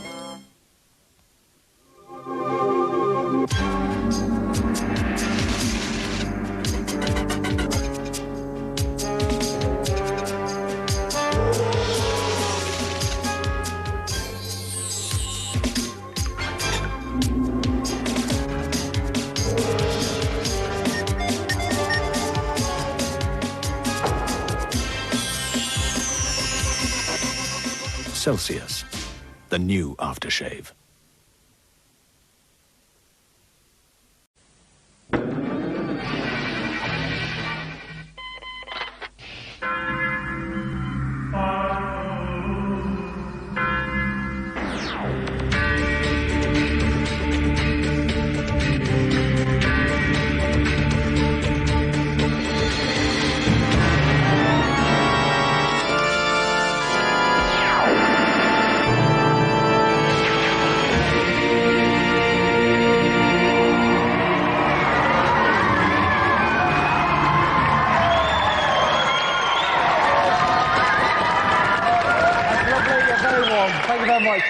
Thank you very much and welcome to Gamesmaster, the show which has made the 6:30 slot its own and is responsible for more sprained wrists than the lovely Julia Roberts. Everything you've always wanted to know about video games, but were a wee bit too tight-fisted to buy a magazine about. Tips, reviews and game-playing challenges, the first of which will now be set by the man who put the round windows on Play School, the Gamesmaster. Greetings. So you think you have sufficient nous to master one of my little ruses? Well, we'll just have to wait and see, won't we? To start with, I'd like you to try your hand at DuckTales. You have 2.5 minutes to guide Scrooge McDuck to the Himalayas. You need to rescue the helpless Bubba from his icy tube, and then retrace your webbed steps to escape from the cavern with the help of Launchpad. 2.5 minutes to guide Scrooge McDuck through the Himalayas. Let's hope you fit the bill. Now, DuckTales may look like a cute and rather fluffy game, but let me tell you, in the Himalayas there's lots of dangerous chili bits. Trying to keep warm and toasty for this challenge is Scott Andrew from Manchester.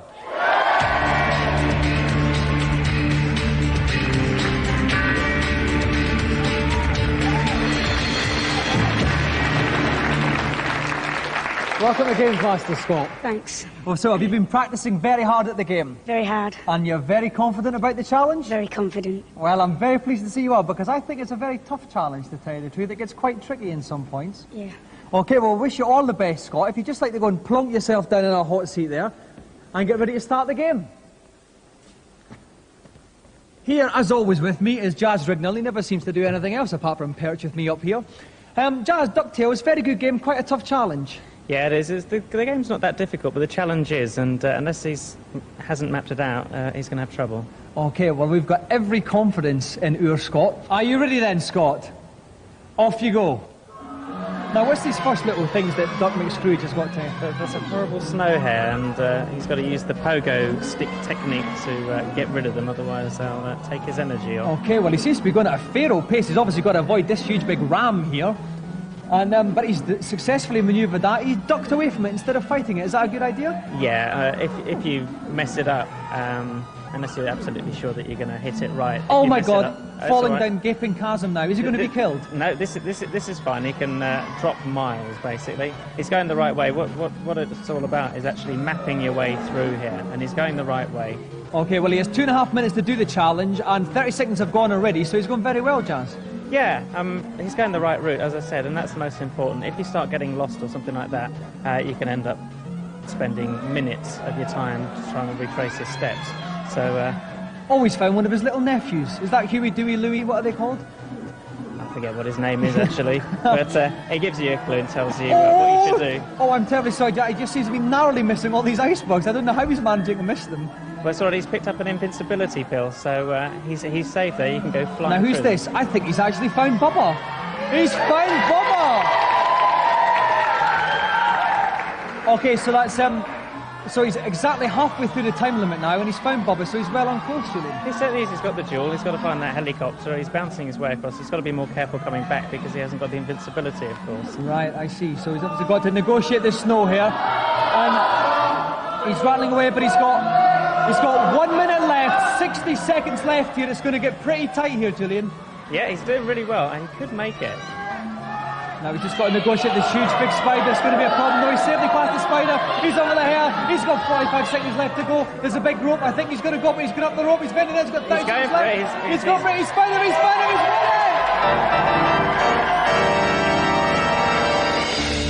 There you go. Bye-bye, McScrooge. Scott, congratulations.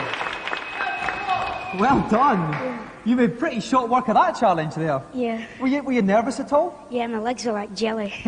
It certainly didn't look like us. I mean, I've never seen anybody get through that game so quickly. Well, the thing is, you know what that means, Scott? You have won what most people want more than anything in the world. One of our extremely special golden Gamesmaster joysticks. Thanks. OK, Scott, so if you take that back to Manchester with you, I'm sure you'll have hours of enjoyment with it. Scott Andrew.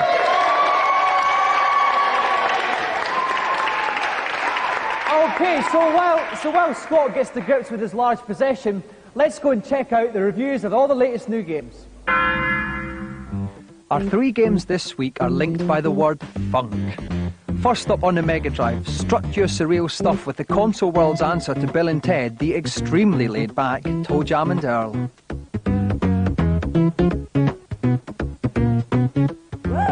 It looks great, bit of humour, fantastic graphics, great sound, well, especially appealing to a 12-year-old kid.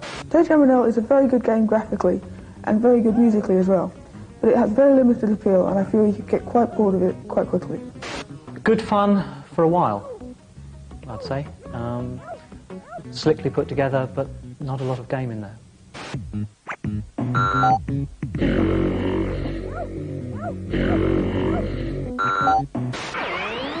Next up, save the world with pure love in Top Banana.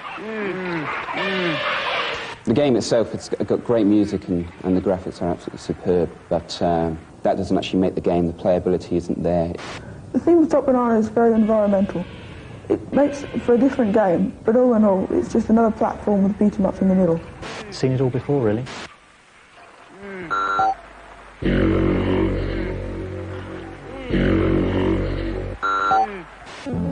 And finally, Bart the Brat arrives on the Game Boy as you eat shorts and have cows with Bart Simpson's Escape from Camp Deadly. Wonderful game, both graphically and musically, with great speech and animation. Nothing particularly outstanding or new, but good fun, and if you like The Simpsons, you won't be disappointed in the game.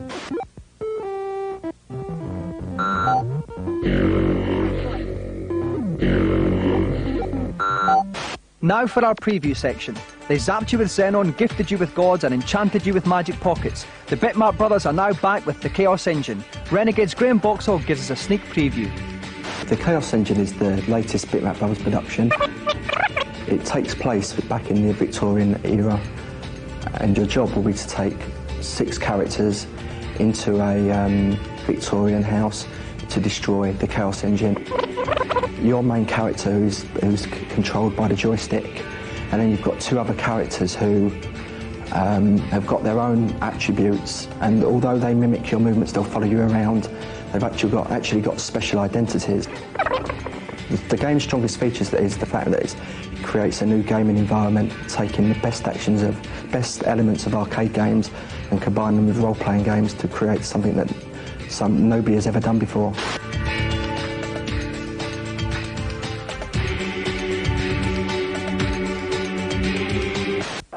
And we'll wrap up this week's review section with a reminder about our Gamesmaster Golden Goal competition on Kickoff 2. All you need to do is to save on disc moments when you sent the crowd wild with a Gaza-free kick or a Mark Hughes volley. At the end of the series, we'll choose the best goal and the winner will receive 2 tickets to the Rumbelows Cup final. For more details about the competition and for any other information about the programme, you can call the Gamesmaster Club. We'll give you the number at the end of the show. So, a somewhat mixed bag of reviews this week. But not to worry, for now we go on to our Celebrity Challenge. And here to tell us all about it is the biggest celeb of them all, the Gamesmaster.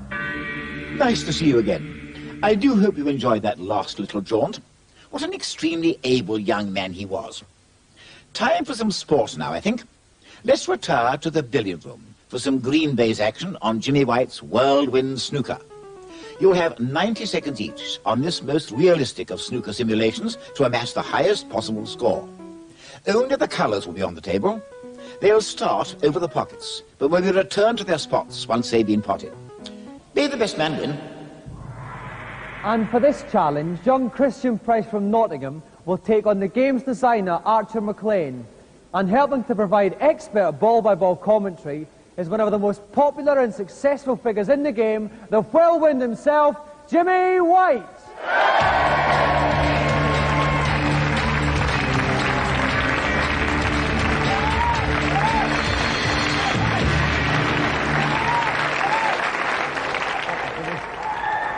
Now, Christian, if I turn to you first, you're actually the national champion at this game. You must fancy your chances against the man who designed it. Yes, I do. You think you're going to take him? Yeah. Now, if I could go on to you, Archer, an excellent game you have designed. Surely you must know everything there is to know about it, and this will be no problem to you. I've got to talk to him for the tips first. And last but by no means least, Jimmy, you'll be joining me in the pulpit. Who do you fancy for this challenge? I don't know. I think it'd be even money, actually. I think I might fancy the kid. Okay, now, Archer, if you'd like to linger around in that pew there. Christian, take your seat in the game-playing chair. And Jimmy, come up to the pulpit with me.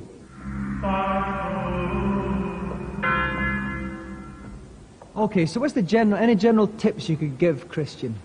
Well, mainly he just wants to get himself in a good position and just hopefully, if he keeps his position, and carry on potting as many balls as he can and build up his break. Okay, Christian, are you ready? Then chalk your cue and get ready to pot those balls. Okay, now let's see what shot he's going to line up first. The time will start ticking away as soon as once he hits the first ball. And it looks like he's lining up the black there in the bottom corner pocket, Jimmy. A good choice? Yeah, he's going to go for the black first, and then he's not going in sequence, obviously. So I'm going to pop the black, and I think he's potting it plain ball, yeah, it looks like plain ball. Nice long stroke. Black in. Oh, nice weight. Yeah, it's a bit of time, though, getting there. It's the run round. I'm going to try and pop the pink now in the pocket. May use a little bit of screw. We'll have to wait and see. Yeah, I think he's using a bit of bottom. A bit short, because he's going to screw back. And there he goes. Yeah, and there's a little screw back you see there. Yeah. Now, what will that enable him to do with this shot? Will he be positioned for... Well, he's got his next position on this... Oh, you see that brown's covering the pocket? The brown's coming a bit awkward, yeah, but it looks like he's lining up just about perfect. I'm very pleased he chalked his cue before. Okay, it's halfway through the time there, 45 seconds. Oh! May have fluked it in this pocket. Oh, the pink's coming back. Has it gone in? Yeah! Yes! Different, but they all count. Nice little trick shot there.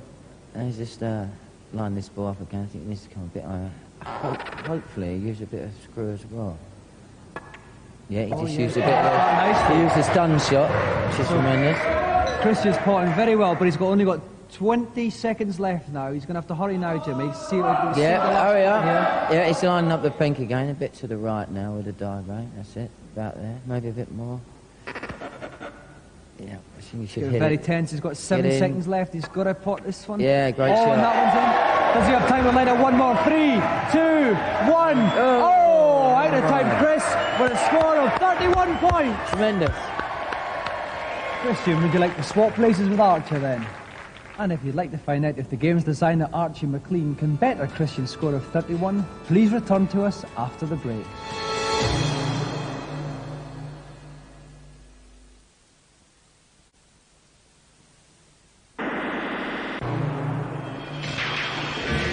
Welcome back to our special Green-based Gamesmaster.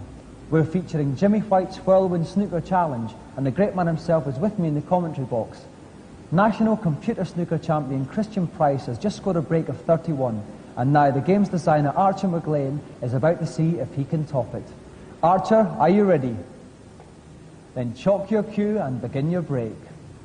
Okay, now I see Archer's going for the...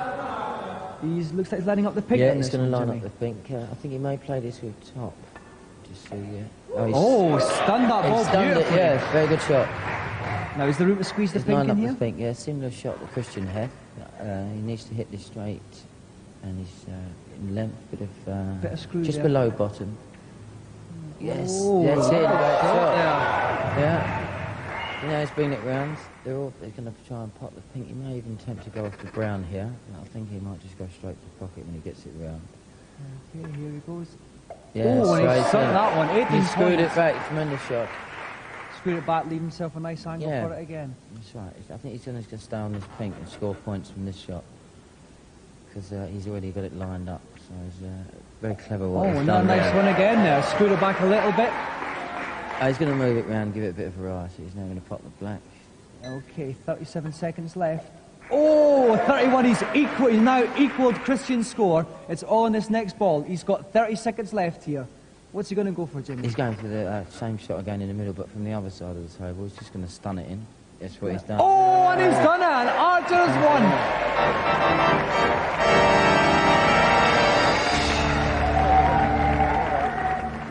Now, bad luck, Christian. 31 points, very good score, not quite enough. How do you think you could have scored better? A bit quicker, that's too slow. Archer, you wasted no time with those balls at all. What was the secret of your success? Well, I was lucky on that first pink, but it helps writing the game as well. So. Right, okay, and now I turn to our expert, Jimmy. Jimmy, a quick summing up of the game. The boy Christian did well, but not quite enough. No, he did very well, but Archie being a bit more experienced, he played the same ball in the middle 3 times, which gave him a lot of fights. But no, it was close. Right, now, Archer, as our winner tonight, you win the best prize in television, a golden Gamesmaster joystick.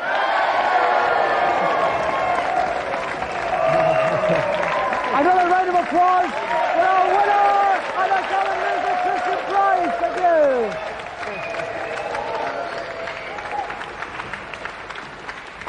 And now, before Jimmy pops off, we've got a special treat for you at home. We got the games designer Archer McLean to line us up a special trick shot that would test even Jimmy. So Jimmy, if you'd like to sit yourself in the hot seat and we'll see how you fare. Now, talk us through this shot we've set up for you.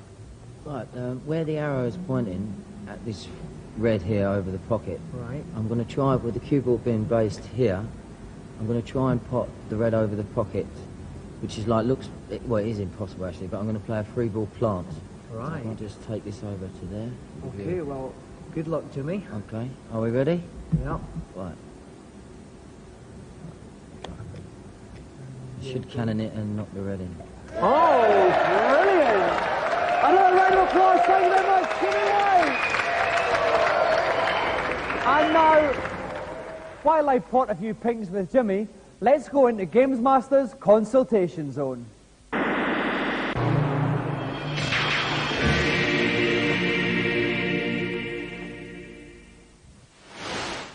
Hello, Gamesmaster. Welcome to my kingdom. I'm very glad to see you.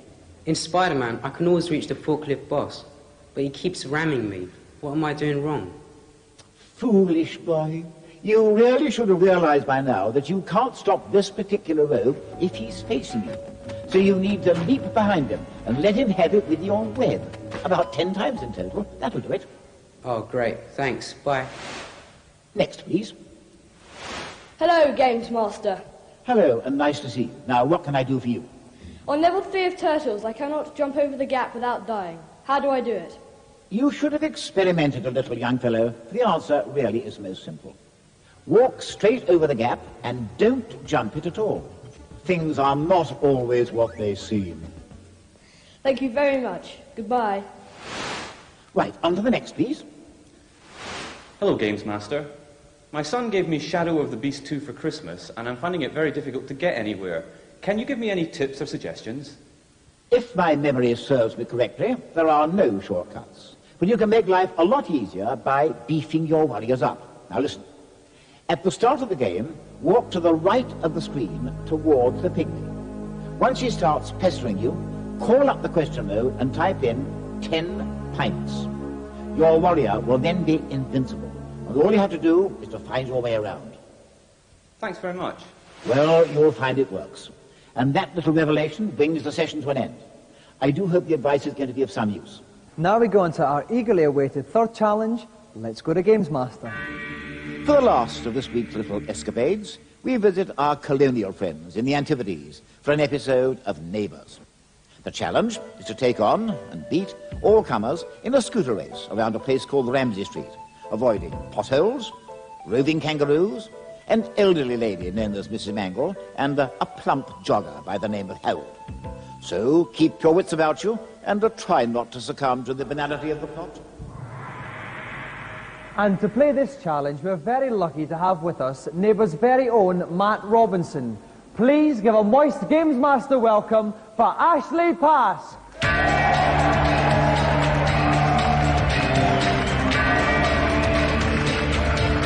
Welcome to Gamesmaster, Ashley.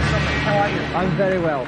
Now, Ashley, we know all about the acting prowess of the Neighbours cast, but what's your game-playing skills like? Not very good. Well, I'm not bad. I have like a video game thing at home, you know, so I might be okay. You enjoy a waggle of your joystick now and then? Absolutely. Okay. Oh, waggle whenever I can. Well, if you'd like to take your place in our game-playing hot seat, Ashley, we'll get ready to begin. I'm ready.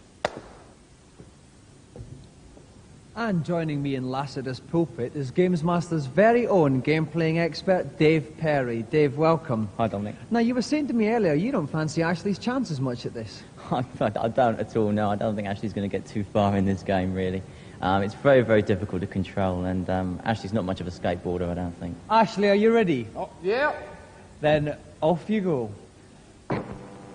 And here we start there. Ashley's pausing a little bit at the start. Oh my word! That's Ashley on the red backside. Oh, lovely little spot. Little surfer there. There's Todd Landers with his car, bouncing across the road. Oh, and right into a rock there. Here comes Mrs. Mangle. Out of the way, Ashley. No, Ashley's trying to run into Mrs. Mangle there. And he's safely past Paul Robinson's car. Mrs. Mangle swiftly got down. Kangaroo. Tried to do unmentionable things with a kangaroo there. Came off the worst, and he's in there for more. He's a bit mean, this kangaroo. He's not known for his hospitality. Ashley is actually lying in third place or last, depending on how you look at it. Third place in a three-man race. I think Henry's up in front in his tractor, and Charlene's there somewhere in a go-kart. And there's Scott Robinson again with his surfboard. There's an emu now. No sign of Ashley's picking up a bit of speed now. Oh, but it's right into another emu. And Ashley's having severe... As you can see, there's a meter along the bottom of the screen there, the neighbour's logo.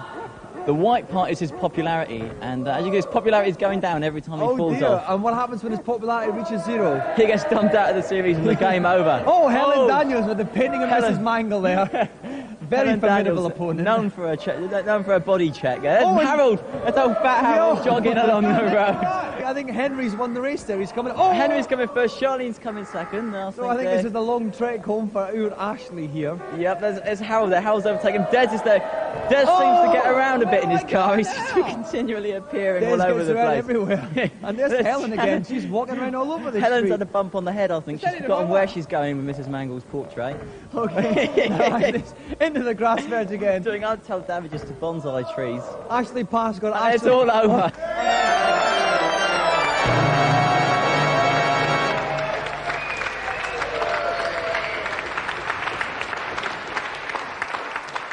Ashley. Yes. No. It's a little sad, really, wasn't it? People often fail on Gamesmaster, but never in such a spectacular fashion. No, it's the game. I'm sorry, it's the game. It's the game, it's the joystick, it's the whole thing. So what went wrong with the game? What's wrong? I don't know. It's just very hard. It's really quite hard to make a little skateboard man sort of go in the right direction, you know. Right. You didn't seem to go anywhere.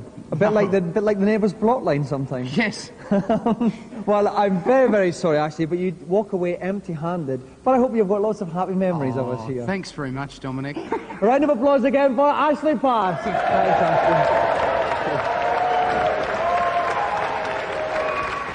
Well, that draws proceedings to a close, but never mind. I've got my smoking jacket to keep out the chills and a lovely bit of Assam in my mug. So keep your fingers on your fire button and we'll see you next week. Good night.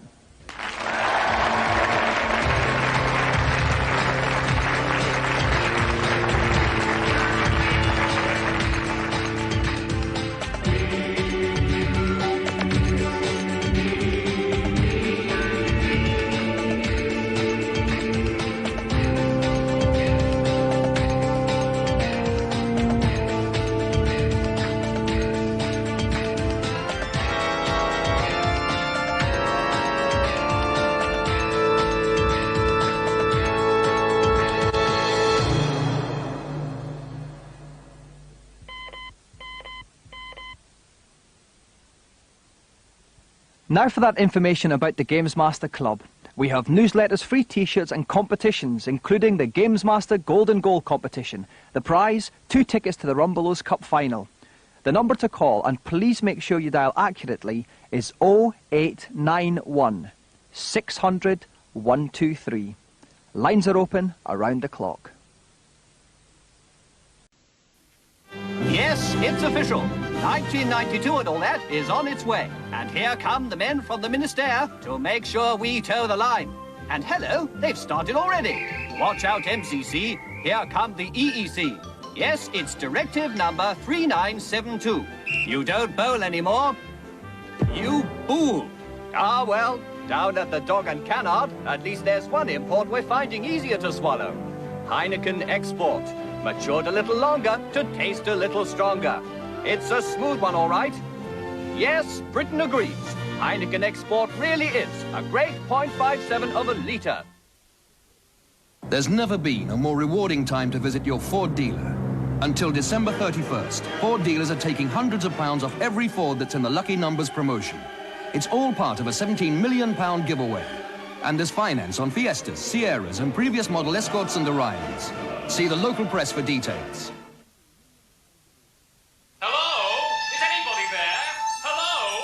I'm here, and the plan is good. Hello, the design is here. Hello, I'll be there in the hour. Thanks, bye. Since we've been talking about the language of business, more and more people have been using mobiles, faxes, modems on the British Telecom network to improve business. If you're still out there, help is at hand. Just phone 0800 800 848 for your free business catalogue.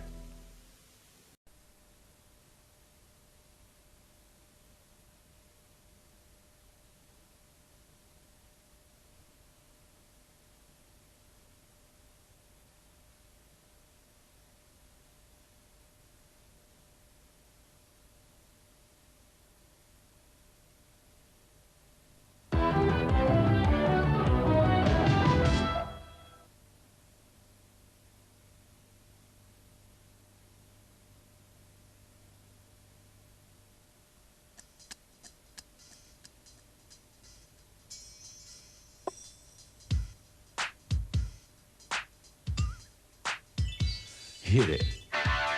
Where's Wally? Where's Wally?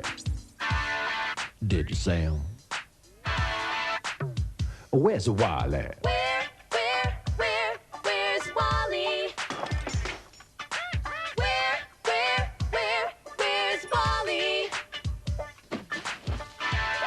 Where's Wally? Where's Wally? Where's Wally? Did you say him, huh? Where is Wally? Where is Wally? Where?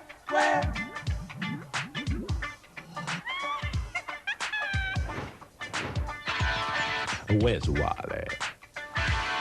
Where's Wally? There he is.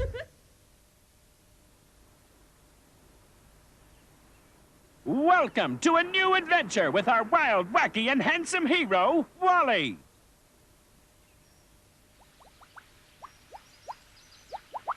There's Wally's house. Let's see what he's up to. Whoops. Sorry. Wrong house. Oh, here we are, I hope. Whoop, this souvenir brings back great memories of King Pugwash. He had 7 eyes, 3 nearsighted, 3 farsighted, and 1 short-sighted. Huh?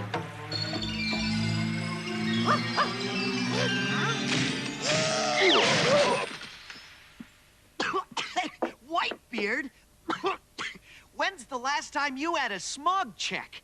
Well, so long. Enjoyed my visit. I'm off. As soon as I remember where I'm going. Ooh. Whitebeard, you just got here. Oh, yeah, right. Hey, time flies when you're having fun, Waldo. I mean, Wally. If I could just get me thieving mitts on that magic walking stick.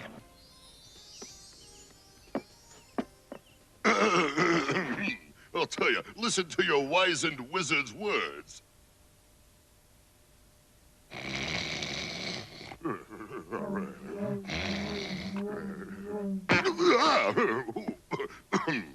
Okay, let's see here.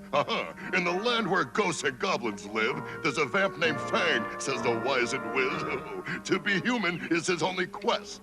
Whitebeard has spoken. You figure to rest, all right? I think I need a nap. Ooh.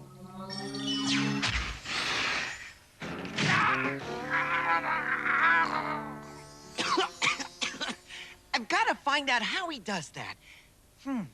A vamp named Fang. Why would they call him that? Come, Wolf. A wondrous wild adventure awaits without.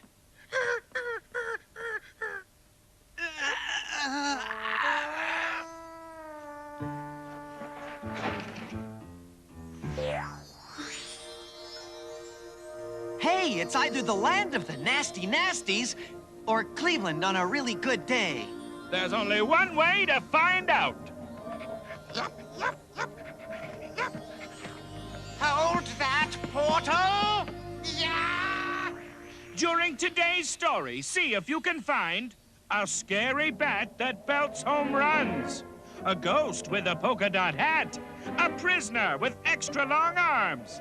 I'll get that walking stick. Nothing will stop me now. Now there's a carriage fit for a king.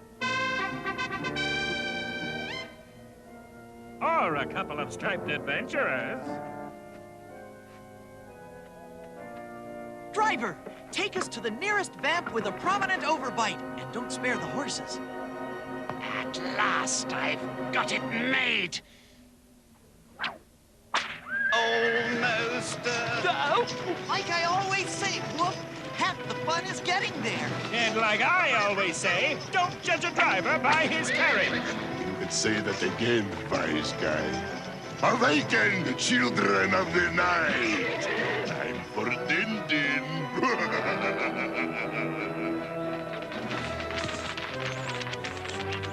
Bats, a phenomenon of nature. The only mammals in the world that can fly. It's our lucky night, Woof.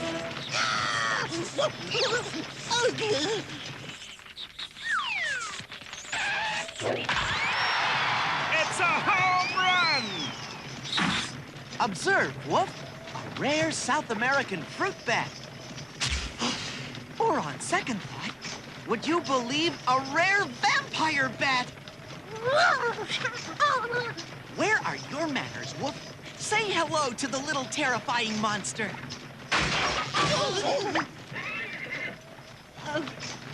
What happened? Welcome, little winged wanderer.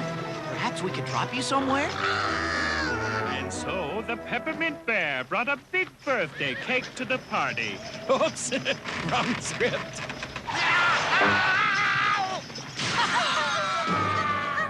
Just when we were getting to know the little nipper.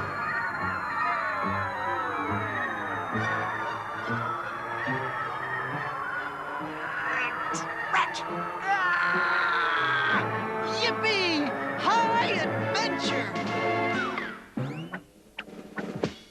Oh, the things I go through for a bent stick. Hey, it's a living! A pathetic living, but a living!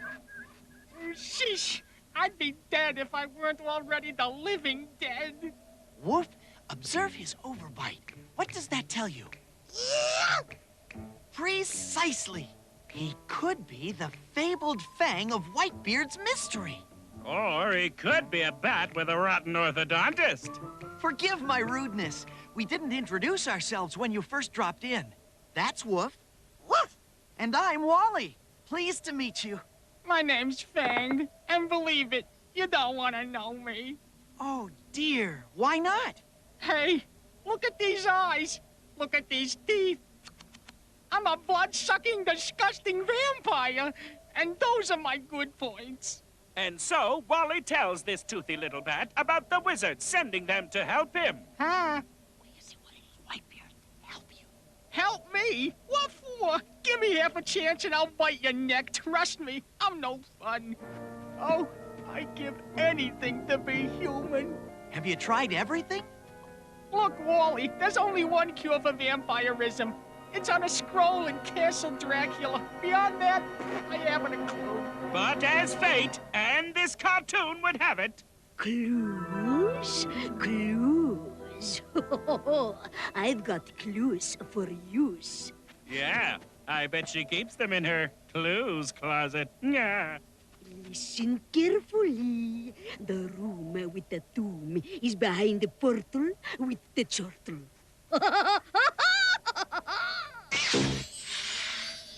Wow, talk about your bit parts. Oh, I'd better get what's left of me to the castle. Meanwhile, who should arise out of that miserable wreck of a wreckage but the wreck of a miserable vampire king? Good evening and welcome. I am the Vampire King, and you, Wally, shall be my next victim. Not Wheelie, but hey, lunch is on me. You're gonna love this. Mama Waldolini spaghetti with extra garlic.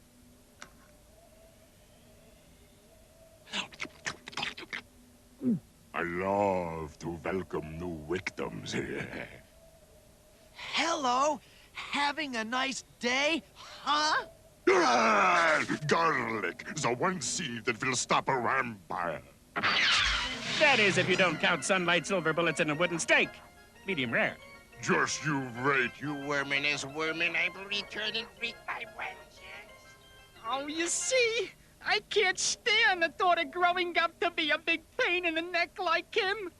There, my little thirsty friend. I have the clue. The chortle with the tomb room and the portal. Huh? Or I have the room portal with the tomb chortle.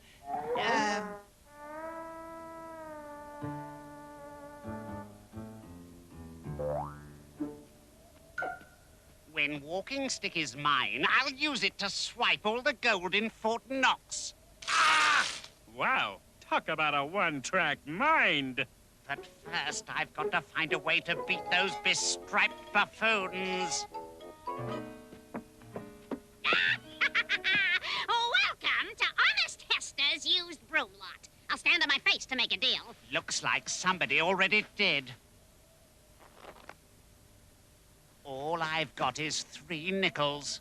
Throw in that pocket lint, and you got a deal. Joke's on her. It was used pocket lint. Joke's on him. That broom's got over 100,000 miles on it. I just turned back the bristles. Meanwhile, Outlaw was sputtering off on an unregistered broom. Volley and Woebegone, whoop, flint, Woebegone, whoop.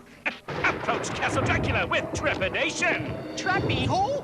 Hey, that's Fang to you, buddy. How are we gonna find a tiny scroll in this huge castle? We'll just have to rely on our razor-sharp memories. Right, Fred? That's Fang. Oh, boy, are we in trouble.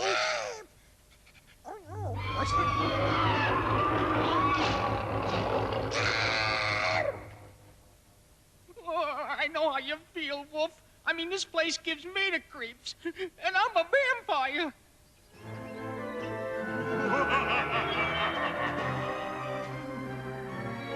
Excuse me while I have an anxiety attack. Hold the attack. We're a riddle away from relief. Listen to your mummy. The room with the tomb is behind the portal with the chortle. Room, tomb, portal, chortle. Got it. Wait a minute, kid. There's more. The rest of your quest is in the box with the lock. The quest of the box is with the rest of the locks.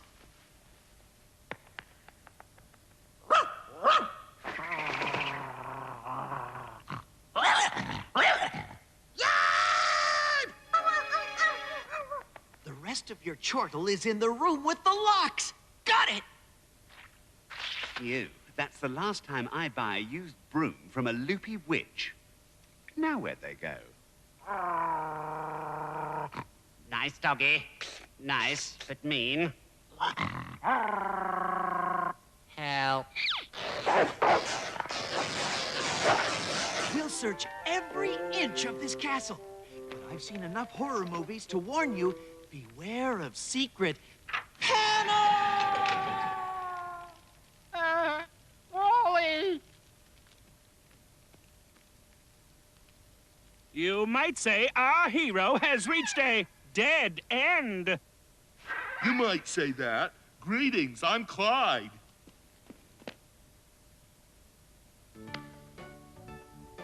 I'd shake the rest, but I'm pressed for time.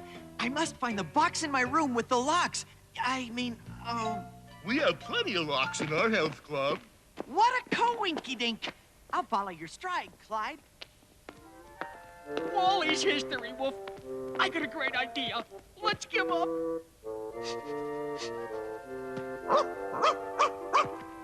Hey, wait up, Wolf. A health club dungeon. What'll they think of next?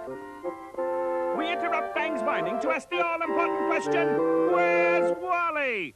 Find him before it's too late. Too late for what, you ask? Don't ask! Oh, man, I don't see Wally anywhere. You don't have to. You're not a viewer. It looks like we'll never find our hero.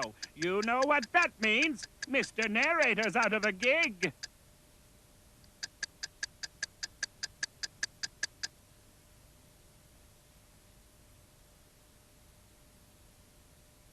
Look on the bright side. Now you can watch TV without a remote. The walking stick is within my grasp. Almost. Sorry, members only. I was just browsing. Get your hand, and your hand, and your hand, and your hand off me. I'm a very important person. Well, pardonnez-moi. Allow me to escort you to our VIP suite. Watch it. I'm ticklish. This is our state-of-the-art luxury cruncher.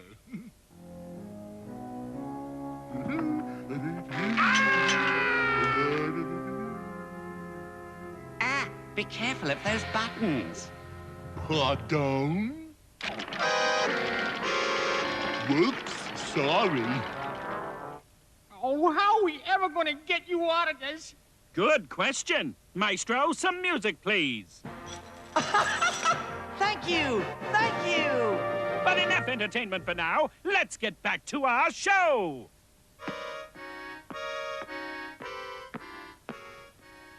Boy, am I depressed. Now, let's see. The room with the tomb is behind. But we aren't done with your VIP treatment. Oh, yes, we are. Oh, no, we're not. Aha! Doors! Another word for portal. And which door is it? You had 3 tries. Is it door number 1?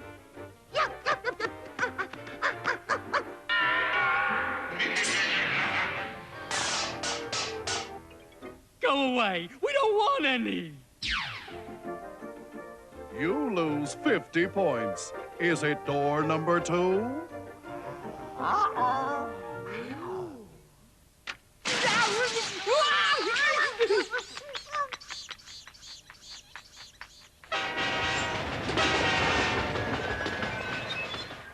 Oh, you lose again. And he's going for door number 3.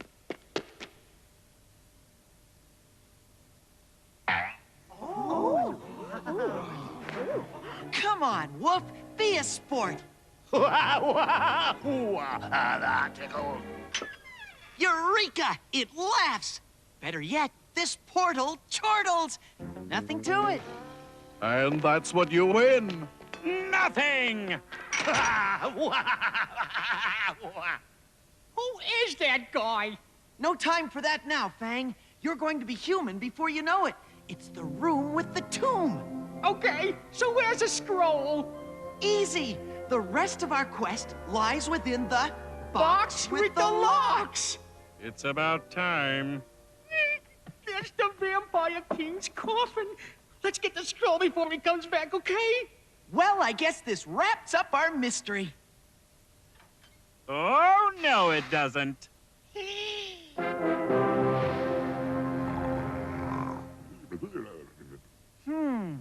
He's using my scroll as a bedroll. Nothing can wake him. Oh, it's hopeless. Nothing's hopeless. It's the first rule of all humans. The second rule is always buy shoes late in the day after your feet have expanded. Don't be fooled by that finger in his ear. Wally's thinking. He looks like he's got it. I've got it. And so Wally sent out a batch of battleground party invitations to all the goblins in town. Wow, just look at all the RSVPs.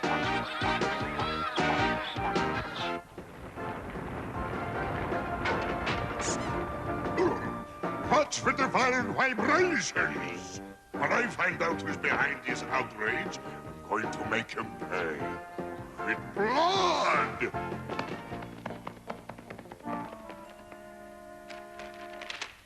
No scroll here, just last month's copy of Playghoul magazine. Aha! A secret compartment! It's the scroll! It's another riddle! To change who you are, you must be a good sport. Get under the moon and cavort with a wart. Cavort with a wart? Oh, great. Where are we gonna find a wart this time of night, huh?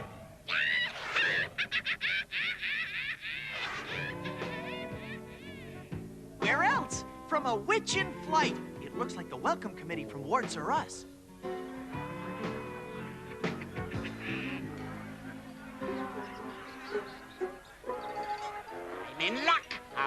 snatch the stick as Wally walks by. Cheer up, Fang. Soon you'll be as normal as I am. Don't try to talk me out of it. Welcome once again, Wally, my tricky victim. And this time, hold the garlic.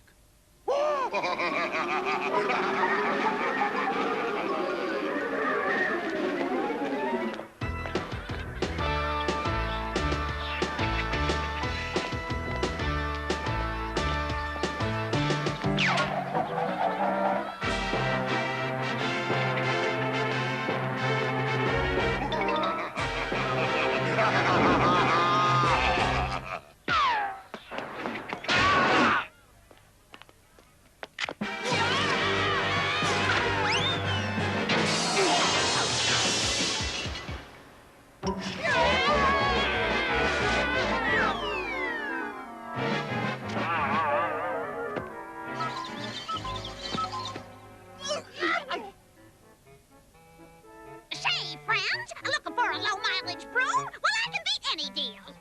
We don't need a broom, but we are in the market for a wart if you've got one to spare.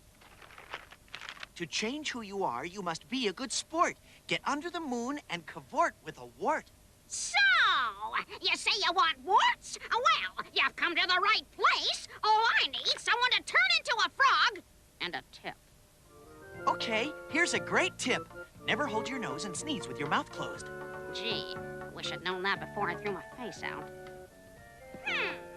Let's see. Who can I turn into a frog? Aha!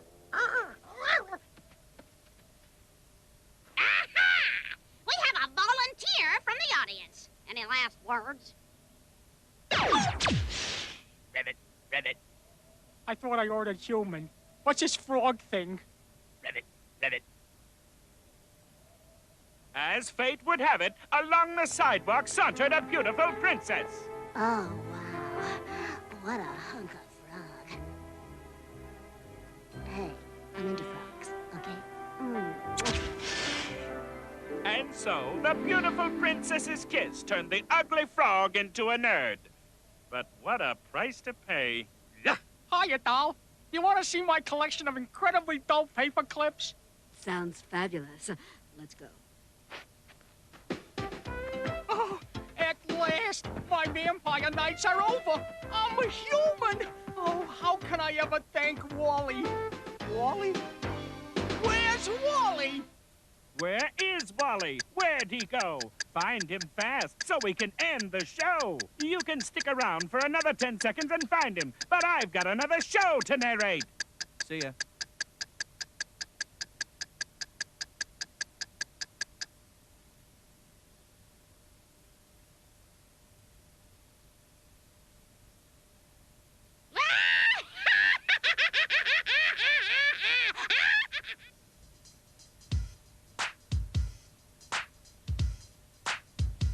Hit it.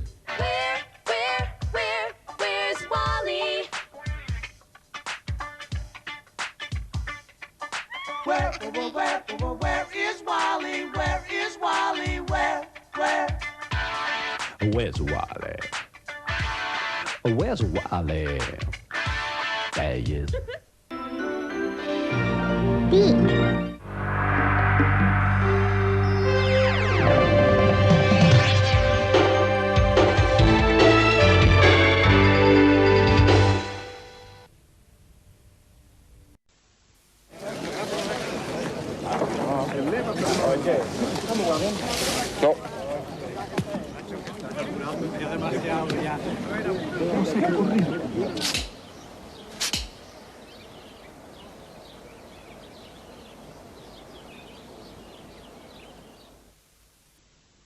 We're asking these people who've already shaved this morning to try the revolutionary new Brawn Flex Control. Yeah, I'll have a go. We wanted to see how the new pivoting head and twin foils followed the contours of his face for a really close shave. Feels quite smooth, yeah.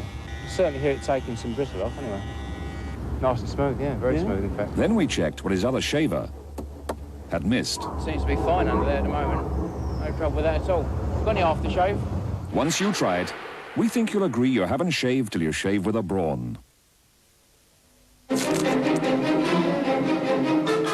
open that in here. Too late. This lift has just entered the Twiglet Zone, dedicated to the enjoyment of those novelly crunchy snacks, whole wheat, savory, and dangerously irresistible. We apologise for the delay. Somebody's opened a bag of Twiglets between stations. Sorry, lads. There are some unopened Twiglets in there. Beware the Twiglet Zone. Easy to enter, impossible to leave.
I don't like it.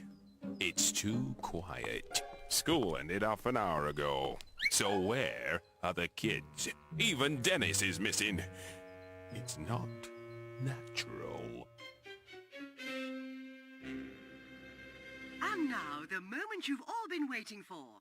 1 whole week of Nick Kelly's Secret Agent starts here. All 100 episodes, Nasher. One after the other.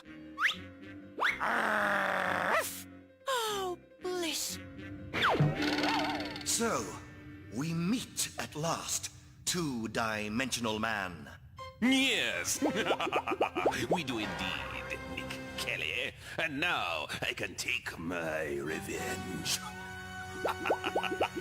But I wasn't the one driving that steamroller all those years ago. Oh, picky.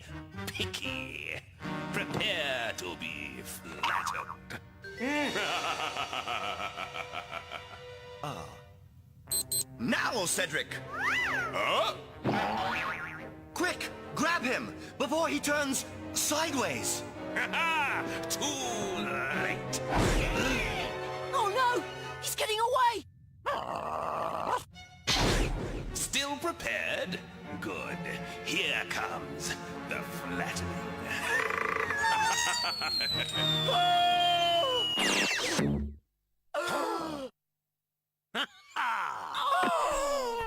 Dad! Dad, you can't turn it off! Nick Kelly was just about to be flattened, and then... It's a beautiful sunny day outside, and here you both are watching television in the dark. But the two-dimensional man was just... Dennis, I've heard enough. You're filling your head with rubbish. Go outside and play, like children are supposed to. Oh! Quick, Nasher! Round to Curly's house. We'll catch the end of the episode there.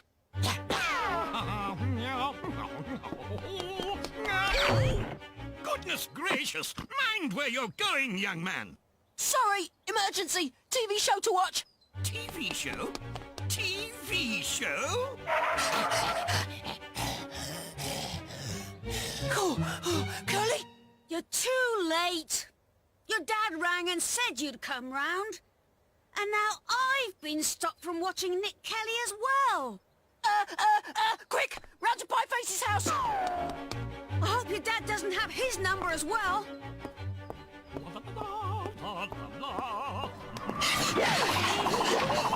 Sorry, TV show to watch. Oh, what is the world coming to? Your dad has just been on the phone, Dennis. Oh, no! And I agree with him. You boys are watching far too much television, so our TV is off as well. Now, Pieface, go off and play with Dennis like a good boy.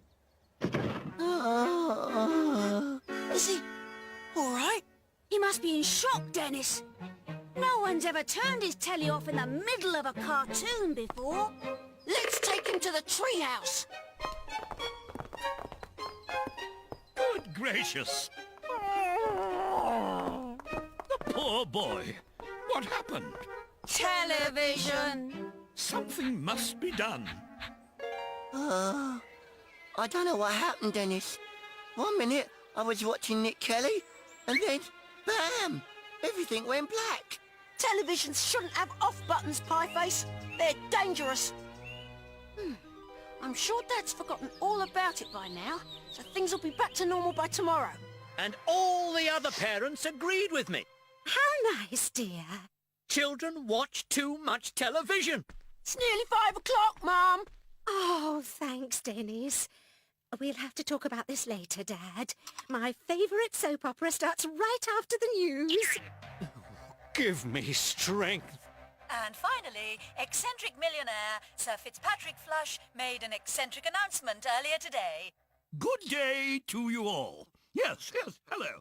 I am an eccentric millionaire. By Jove, I am. And I have recently discovered that the world is even pottier than I am. Oh, yes, it is, you know. Is that bloke in the street, Nasher? Ah, little children. Little children, no bigger than little children, are being hypnotized by television. Yes, I saw it today with my own eyes. I think he's talking about Pieface, Nasher. And so, I am offering £1 million, yes, to Beano Town, if they can give up television for 1 whole week. What a fantastic idea. I'll call the mayor immediately. And now for our popular soap opera, Lovey-Dovey Corner. No television for a whole week? Ha! Impossible! Shh, Dennis! Lovey-dovey corner, lovey-dovey-do. Lovey-dovey corner, it's here for me and for you. Oh. I'm leaving, Shirley Ann. How long for, Wayne? Forever, Shirley Ann. Forever is a long time, Wayne. I know, Doris. Huh? My name's Shirley Ann, Wayne. Who's Doris? I can't explain now, Cindy Lou. Who's Cindy Lou? I'm Shirley Ann. Look, whoever you are, Jenny Lynn, it's over. How could you be so cruel? Oh, for goodness sake! Who told you about Jason? Just because I leave you take up for someone else's truth. How could you? Hello? Is that the mayor? Of course I love you. Dennis's dad here. Sorry, but I'm leaving. Can you Shirley turn that thing down? So cruel. Dad? You can't be serious!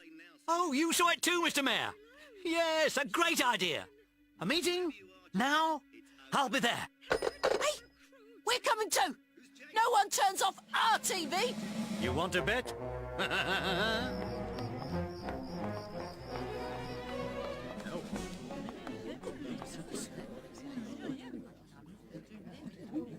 Order! Order! Order! Now, Beano Town has risen to my challenge. If you can all survive 1 week without the dreaded chicken, then Beano Town receives £1 million. Chicken? Television, Sir Fitzpatrick. Television. Certainly not. I've never watched television in all my life, and I don't intend to start now, young man. God, he's eccentric, all right. In actual fact, I'll give Beano Town £1 million if they can do without television for 1 whole week.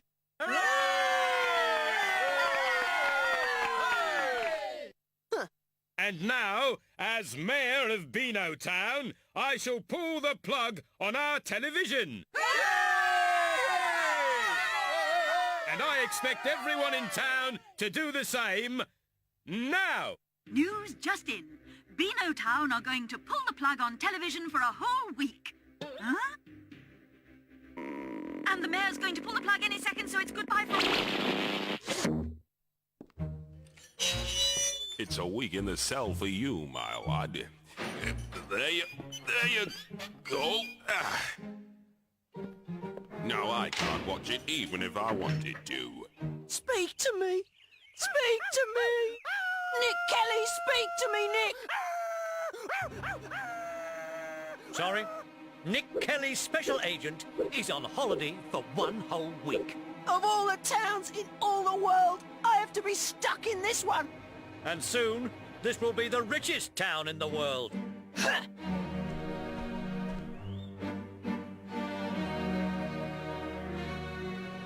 It's just not the same, Curly. I am Nick Kelly, special agent. Hello, Handman. Hello, Pieface. Nick Face. Pie Kelly. What should we do today?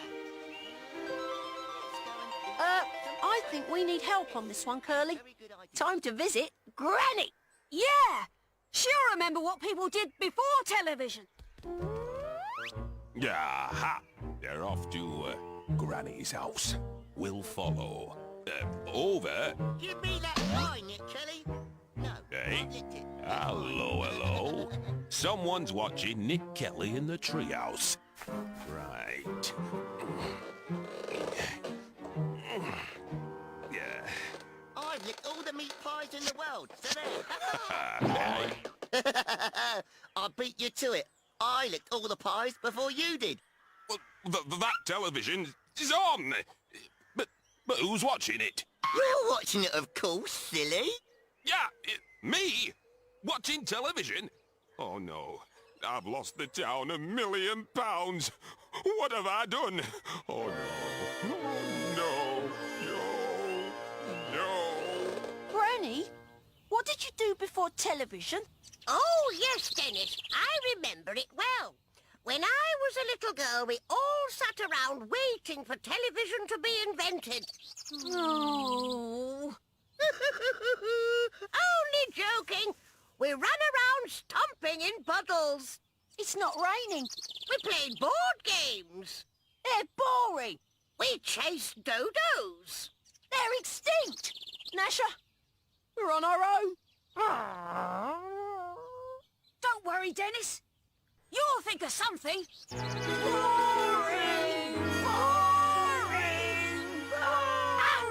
I've thought of something. What?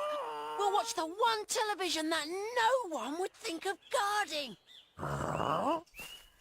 To the Colonel's house. And this, Sir Fitzpatrick, is my command station. If any television is plugged in, then a yellow light will flash showing the location. Excellent. Oh, yes, excellent. And this sound will be heard. But what if they actually turn on their chicken? Yeah, good question. If a television is turned on, then a red light flashes and this sound is heard.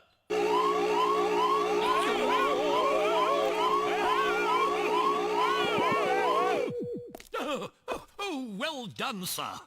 Oh, what a terrible sound. Indeed. If we hear it again, then the town has lost £1 million.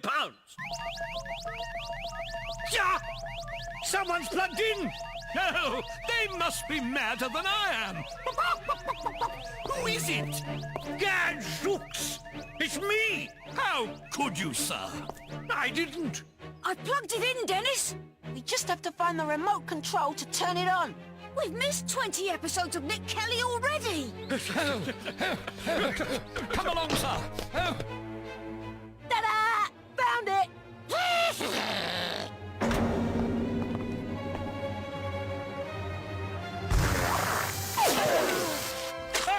I was best shot in the Marines. Nothing I couldn't soak from 50 yards. Drat! Foiled by a man with a water gun and a silly hat. And that's just where I'm keeping my remote control from now on. 5 more days, Dennis. What'll we do? I'll get back to you on that one. away from me. I am Nick Kelly. Come on, Pieface, take the box off your head. Stay away, you two-directional man, you. We need to get Pieface to a real television, quickly. It's the only cure.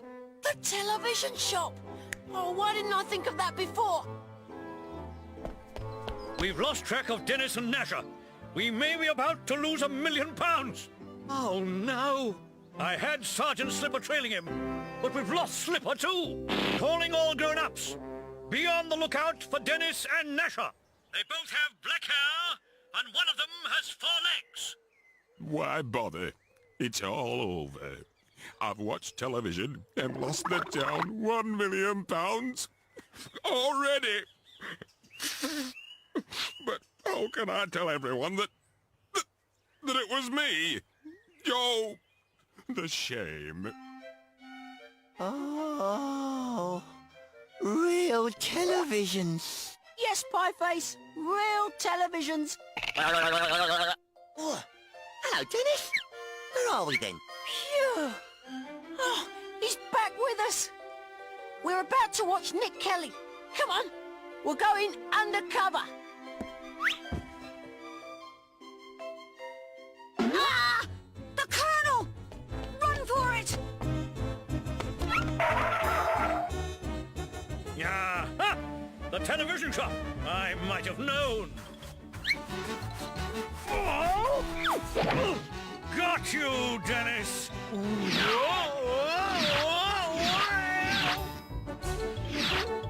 What's going on?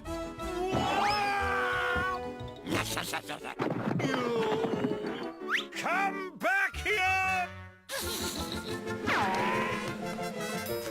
I made it myself. Turn on the power, Curly.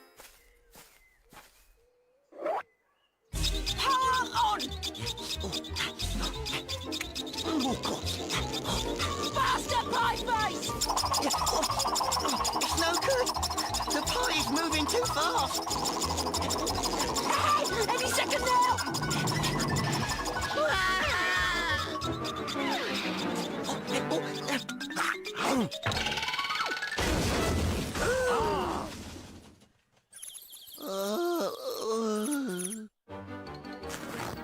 Hello, I'm a very nice young man and would like to cut your lawn. Oh, how nice, very nice, young man. Could you plug me in, please? Oh, yes. Any second now! Stop! Oh, no! Ah! Yee-haw!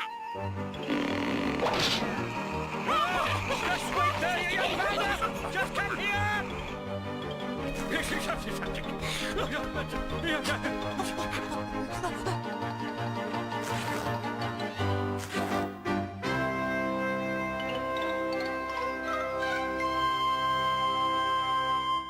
In 5 minutes' time, we will have gone 1 whole week without television.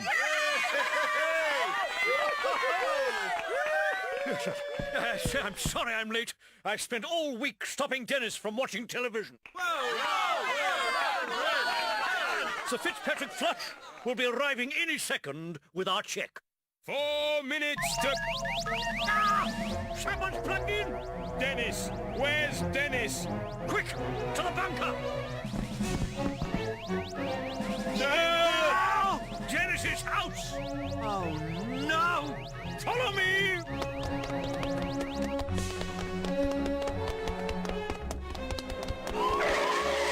We're too late! He's watching! No. And only 30 seconds to go. What's all the noise about? There he is! Get him! It's not been our week. Run!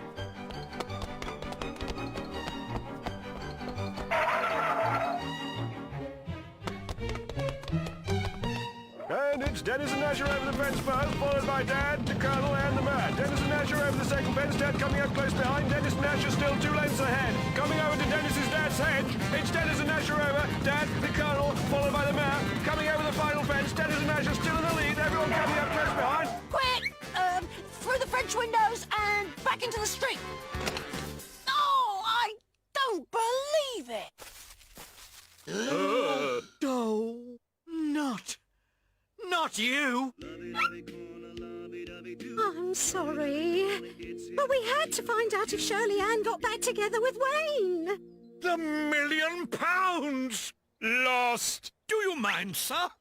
We're trying to hear Shirley Ann. Fitzpatrick? Stop all that clucking, man. I invited Sir Fitzpatrick round for tea, and, well, we told him all about Shirley Ann, and next thing I knew, we turned on the chicken. Oh, yes. I never knew how exciting television was until today. £1,000,000. Oh, you can have that. It's a small price to pay for being shown the wonders of television. Oh, thank you. Thank you. But what about Nick Kelly? It's all my fault. I watched Nick Kelly on television. Sounds like a very popular show, this Nick Kelly. I'll tell you what, Dennis. I'll buy you all 100 Nick Kelly videos as well. Yes, I've got the money. Hey, but I just joked. Yeah! Shh. We're missing Lovey-Dovey Corner. So it's a happy ending after all then, Wayne? Yes, it's... Hold on. My name's not Wayne. It's Craig. Ah! So, could you give up TV for $1 million? Only joking.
A Delta hostess rarely answers a service call.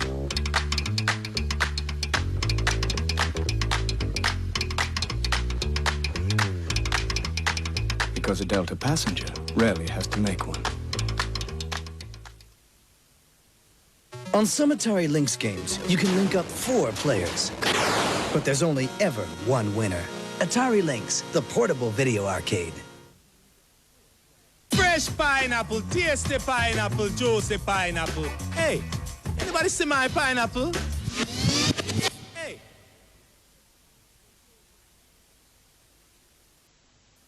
Atari Lynx has an option switch,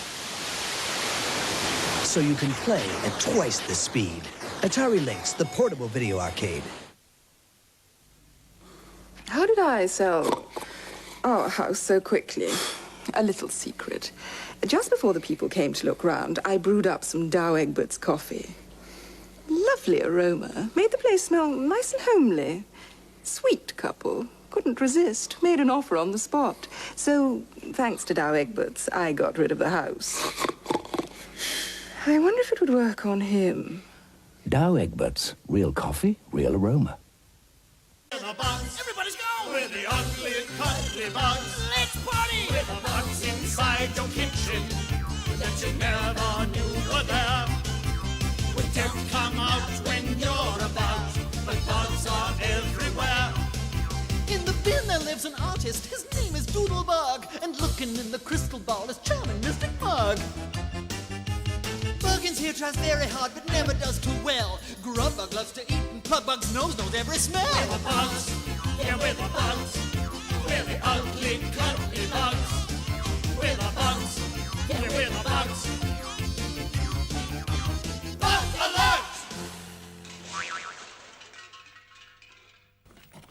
Ugh, rubbish. I love it. Mess is best. Oh, what's that? A rotten fish finger covered in marmalade. Oh, it's my lucky day. I'll have that for my tea. Oh, hang on. What's this?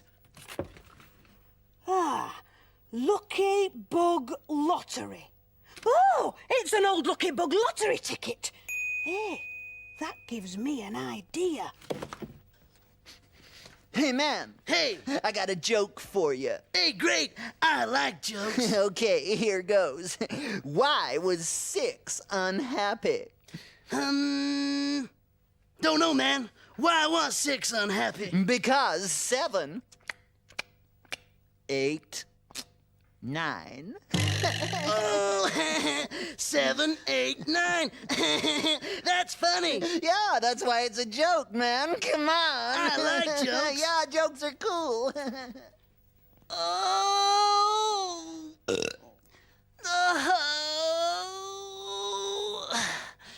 Oh, I should never have eaten that soapy sponge. Hey, Plug Bug. Oh, go away. I'm not at home. I've gone shopping. But this is important. Oh, go on then. Do you know what this is? Is it a piece of old loo paper? No, it's a Lucky Bug Lottery ticket. Oh, how much have we won? I want 3 televisions in every room. 3? Why 3? It's my favourite number. We haven't won anything. No, I never win. Why? Because I never play. Well, we're going to play now. This is my lucky day. Super! So we'll be stinkingly rich. I like stinking. Yes, we've noticed. I can smell your bin from right over here. Might be only a bin to you, but it's home to me. Yes, well, if we win the lottery, you can buy yourself a gold-plated rubbish bin and a luxury dust cart to drive around in. Oh, heaven. So, how do we win the lottery then? Well, I don't know, but I know a bug who does. I see clouds, lots of clouds. I see mist, thick grey mist. It's covering everything. When was this crystal ball last dusted? It's absolutely filthy. Oh, Mystic Mug Bug, Mystic Mug Bug. That's my name. Don't wear it out. I know why you're here. The crystal ball tells me all. So it'll tell us how to win the lottery then? I don't need a crystal ball to tell me how you win the lottery. How? You have to pick the winning numbers. Well, even I could have worked that out. Oh, are we going to win, Mystic Mug? Please look into your crystal ball and tell us. Very well. Now look at the crystal and listen to me, and we shall see what we shall see. She's ever so good at this. I like the poem. Hush! You're disturbing the vibrations. I see. What do you see? I see faces, lucky faces, the winners of this week's lottery. Is it us? Is it us? Stop spitting on the ball. Oh, sorry. One of the faces is ugly. Oh, so ugly. That'll be you, Doodlebug. Oh, thanks. He has a great big nose and he spits a lot. Oh, I suppose that's me then. Hey! That's me! Who needs good looks when you've won the lottery, huh? There is so much joy, so much happiness. Oh, did I get my new rubbish bin? Oh! What? It's clouded over. It's gone. We'll bring it back again. Can't. The moment has passed. But it didn't tell us the lucky numbers. It never does. I couldn't afford the more expensive model. Oh. Well, what do we do now, then? May I make a suggestion? Oh, yeah? What? Think of some numbers and put them on a lottery ticket. Hey, that's a brilliant idea. I do my best. Wait! I have something to tell you. It's about numbers. Oh, well, I shall just have to tell you instead. Can I have some music, please? Mystic Mudbug's amazing facts. Thank you. Did you know that the oldest person in the world is aged 121? Her birthday cake must be enormous to hold all those candles. Now, I must give this crystal ball a good wipe. Where's that duster? Hey, that Mystic Mugbug sure is clever. If she were that clever, she'd win the lottery every week. Yeah, it's a joke, man. Sure, but it ain't funny. Hey, but this is. Did you hear about the ship carrying yo-yos? What about the ship carrying yo-yos? It sank 44 times. Hey, look, there's Grub Bug. He's busy with the food again. All that bug ever thinks about is food. Right. Have I got everything? 3 hard-boiled eggs, 2 tomatoes, sliced, 1 small mushroom, and half a worm. Now, what did I do with the gorgonzola? Come to that, what is gorgonzola?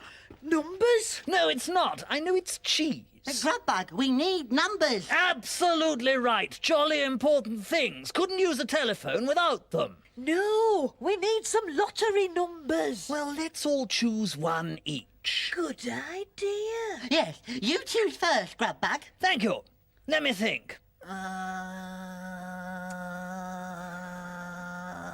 Right.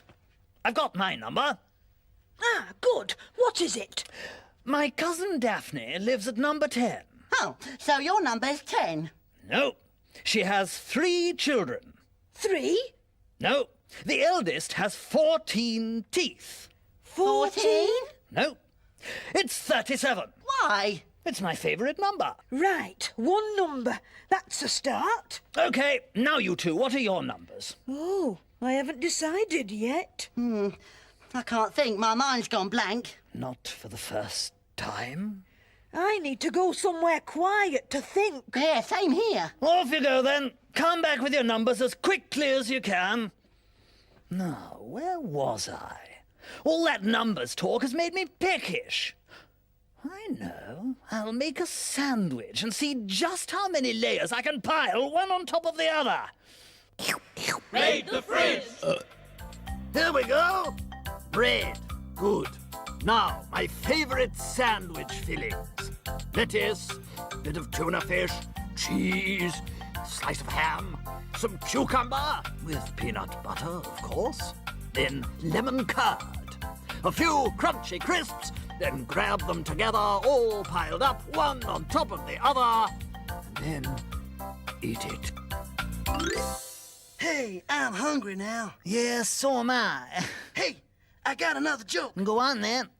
What has 2 humps and is found at the North Pole? I do not know what has 2 humps and is found at the North Pole. A camel that's lost its way. Shh. What? Did you hear that? It's the cat. She's on her way again. I'm not moving till she's gone. Yeah, we're safe in here. She runs through this kitchen real fast. Yeah. Hey, what does she do when she goes outside? I don't know, man. She just looks at things, I guess. There she goes. Okay, let's go get the food out of her dish. Come on. Time to get out of this kitchen and have a good walk. We cats like a good snoop around. Ah, hopscotch. I can't play hopscotch. It's not easy with 4 legs. Lots of numbers in a game of hopscotch. And in the high street too. Numbers tell you what things cost. 85p! Cuh! For £1 I can have 1 melon or 3 avocados. No, I think I'll have lemons instead. 20p each. A bargain. No numbers that I can see in this clothes shop. But look at this. 3 red jumpers plus 2 blue jumpers equal 5 jumpers. 5 jumpers plus another 3 yellow ones make 8. 8 jumpers plus 1 white jumper make 9 altogether. No, I think I'll stick to my own fur, thank you.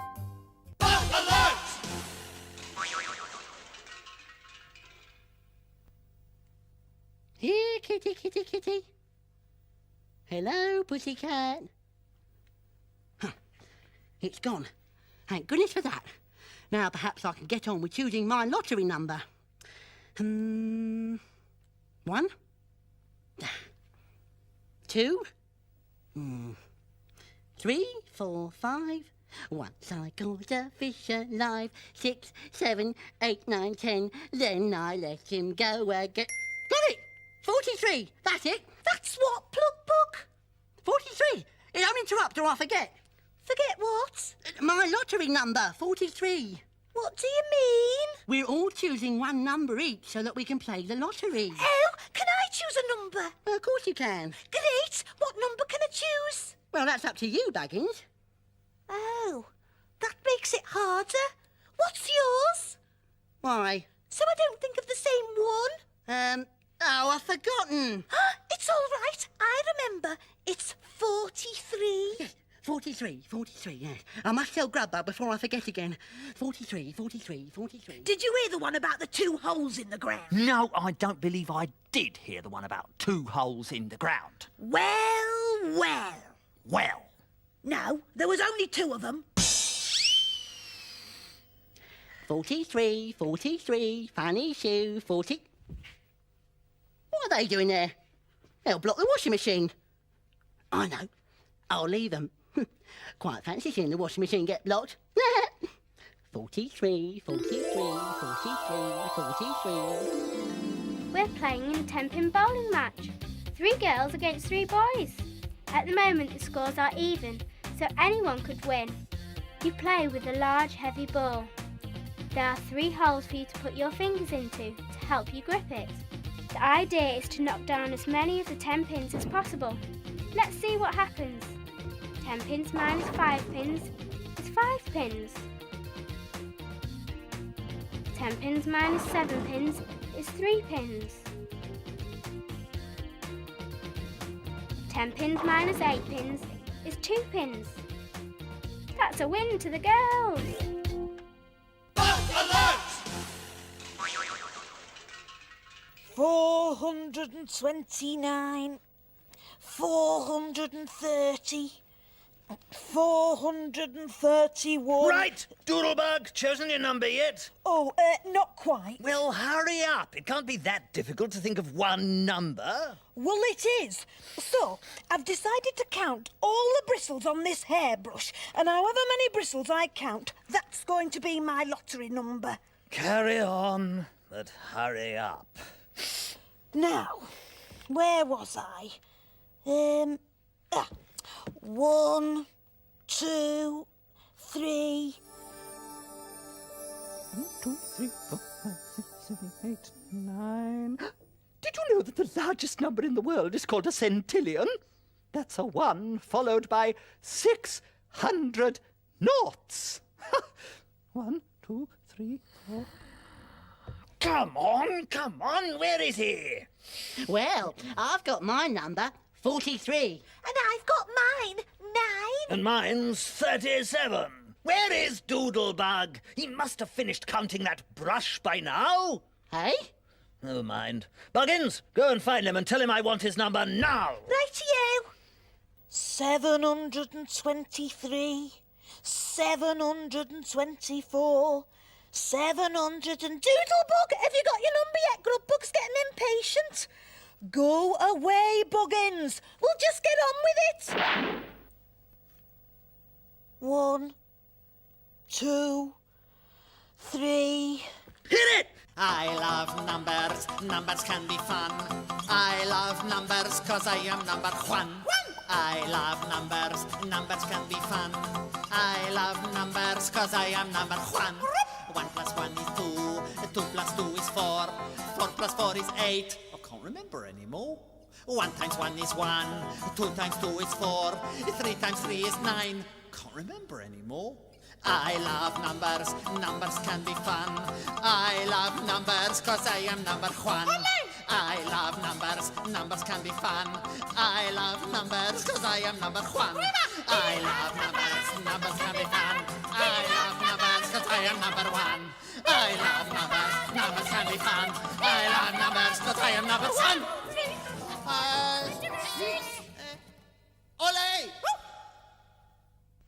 196, 197, 190... That's it! Ugh! Oh, no, not again.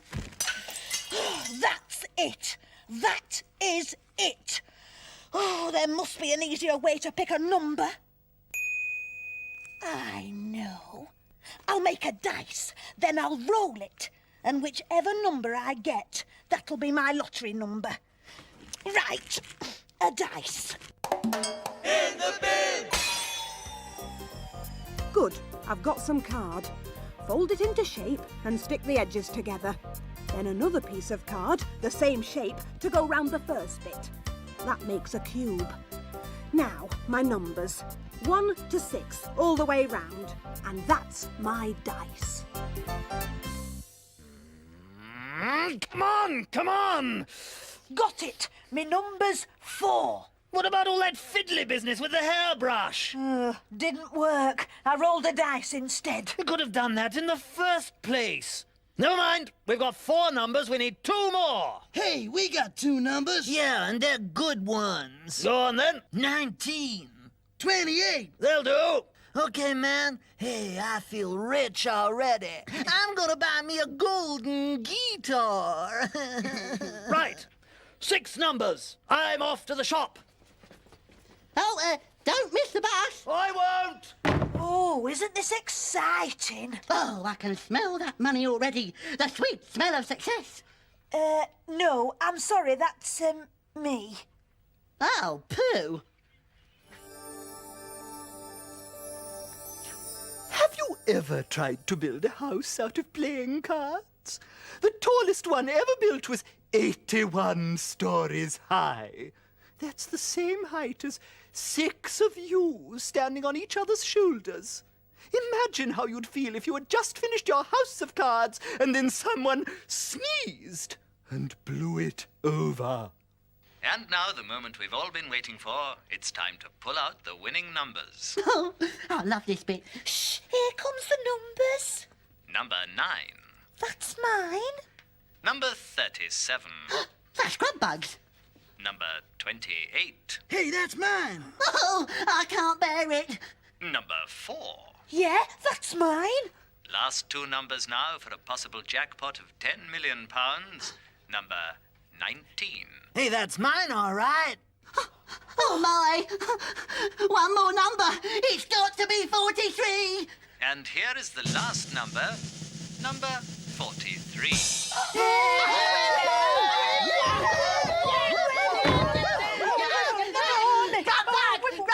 We're going to be squillionaires. We've won the lottery. No. No? No. Why? The bus. What about it? Missed it. We're not squillionaires. Not even millionaires. Oh. I think we spent a little too long choosing our numbers. Oh, well. I suppose fancy summer holidays might get boring after a while. Yeah, and I would have looked really silly in a gold-plated rubbish bin. Well, we tried. We could always do the lottery again next week. No, I don't think so. Come on, let's go and eat my sandwich before it goes all curly at the edges. Ha, ha, ha. Yeah, then maybe we could play with my dice. Yes. Oh, yes, I love numbers.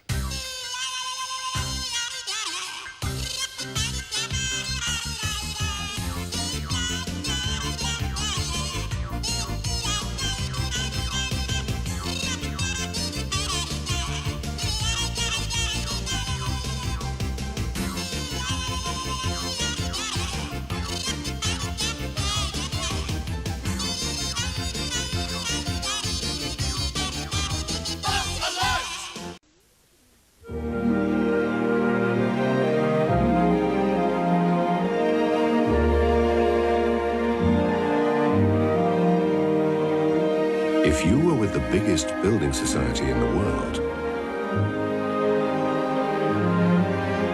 you could now have a current account called Maxim.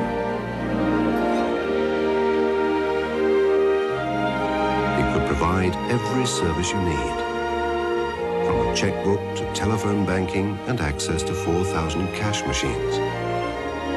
It could even pay you interest. And you could use it anywhere in Britain.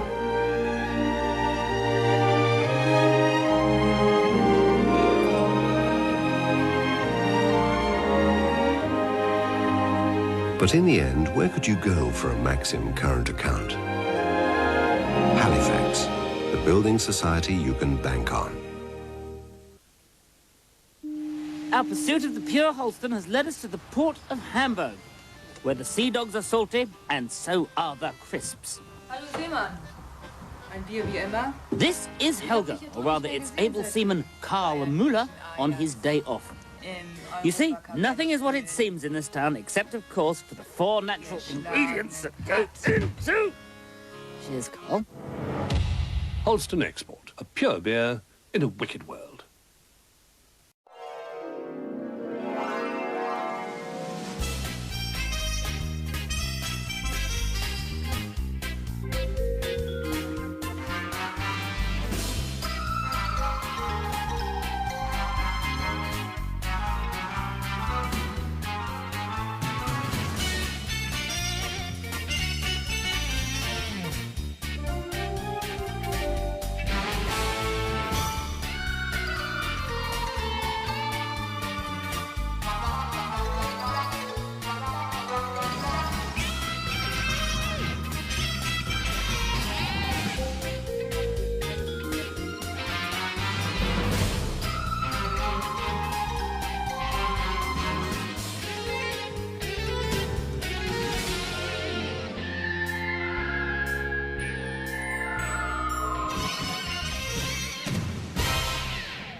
Let's see. I've got 2 special deliveries in Hamburg today. Ah, what a charming city, or should I say, charmed, as in magically endowed. Take the Wonderland boarding school down there. Oh, it looks perfectly normal. Yeah, right. Take a closer look.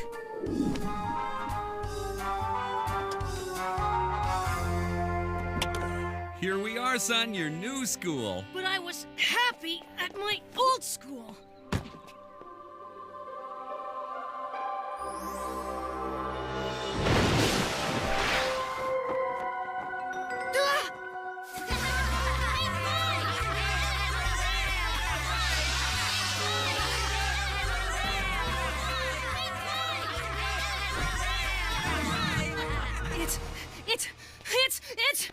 It's a lovely modern facility, Vern, dear. This is a very exclusive school. We're so proud of you, son, for winning that scholarship. But can't you? I mean, don't you see? Oh, it's completely normal to be a little nervous your first day.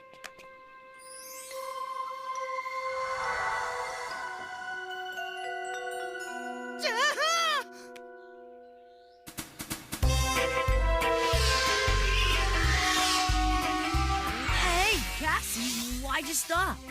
Check it out, Gus. A newbie. No, wait, even better. A Morty. Yeah, but it looks like the kid can see us. The parents can't. Must be total Morty muds. You're right. Kid must be gifted. More like scared out of his wits. Totally. So let's have some fun with him.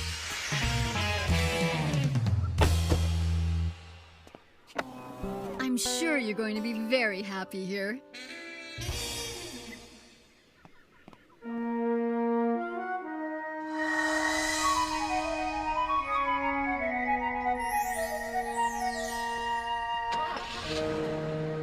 Bye, son. Call if you need anything. Welcome, apprentice wizard Vern. Who said that? What? You never met a talking portcullis before?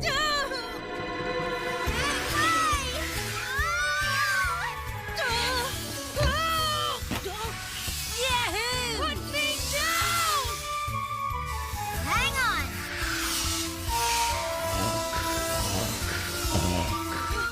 This isn't happening! Then why are you freaking out? Witches rule, wizards drool!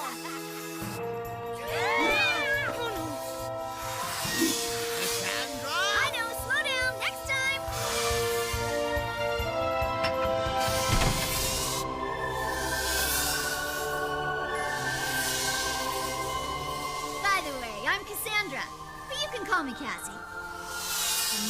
is Gus. Vern. This is the Wizards Hall of Fame. Gassie's granddad was the most famous of them all. One day, my portrait's gonna hang here too. Not unless you study much harder, young Gus. It talked. Naturally, I'm not a still life. See you later, Wiz. Wait, please. There's been a mistake. I have to get out of here. Where are you going? Back to reality. This cannot be happening. What can't? Any of this! Take it easy, Morty. Stop calling me Morty! My name is Vern. It's like this. Gus is a second-year apprentice wizard. Oh yeah, if you're wondering about the years, he's half elf. I'm a third-year junior witch. You're a witch? You see? That's exactly why I'm going to be a sorceress. Witches get no respect. Anyway, wizard, witch, Morty. Morty. How interesting. Yeah, Headley, I've decided to study him. I wondered why you picked him up. Actually, I was just going to scare him. But I lost control of my Scootzoomer for a sec. You lost control? More like something took over. I either had to scoop the Morty up or run over him. What's a Morty? Non-believers. Clueless mortals. Generally, the offspring of total Morty muds. Who dared let a Morty in here? Heads up, it's the twins, Lucretia and Borgia. Double trouble. Our father says Morty should not be allowed in our school. Huh. I wish I wasn't. Don't listen to them. Their father's lucky he wasn't banished along with Zarlak. Why, I'll turn you into an old hag, you witch. You and what incantation? Cassie, look out!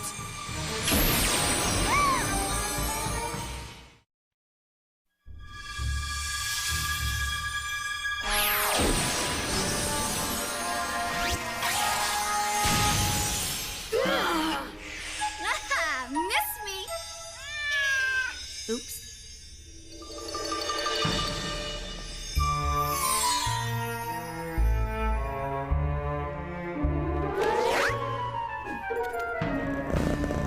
Good afternoon, Headmistress Crystal Gazer.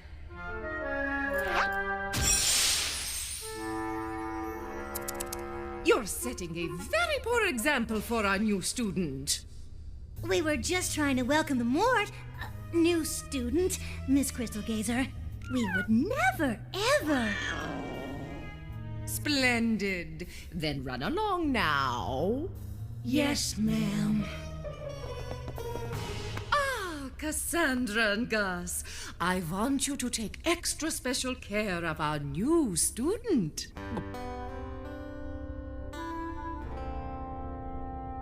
He's reported to have quite a gift. If he's got it, he sure hides it well. Never judge a book by its cover. A cat runs the school? Oh, don't let the purr fool you. Ms. Crystal Gazer's plenty strict.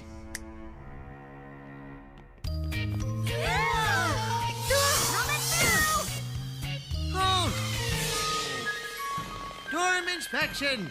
It's just us, Elfin. And the new kid, the Mort. I mean, Vern.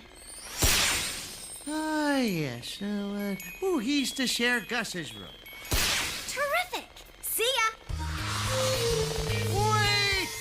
Cassie, you know you're not allowed in the boys' dorm. But Elfin, this is special. Please, just this once. Only for you, Cassie. Well, now off with you. Thanks, Elfin. The way that wood elf drools over you makes me ashamed to be half elf. I don't enjoy relying on my feminine charms. But hey, they are a form of magic. Hey!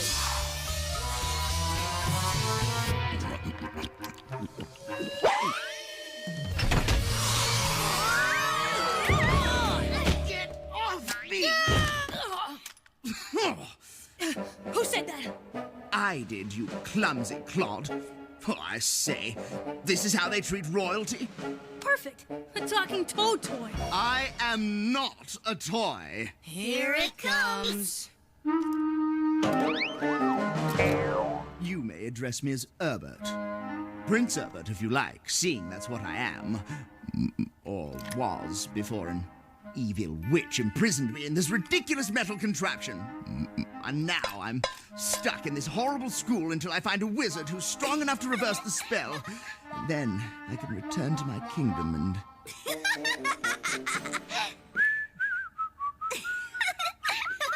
and ascend the throne. Oh, now that makes much more sense. Special delivery package for Junior Witch Cassandra. Mini dragon? Snap's the name. Dwarf dragon. Magical mail delivery extraordinaire.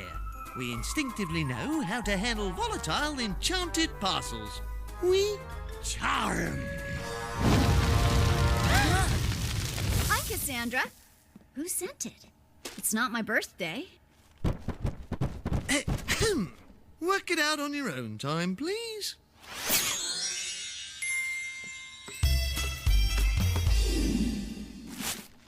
Journey to the center of the earth. I know that book. Not this copy. I am a truly original edition. Just open me up, and I shall prove it to you. Do it, Cassie. Just watch me.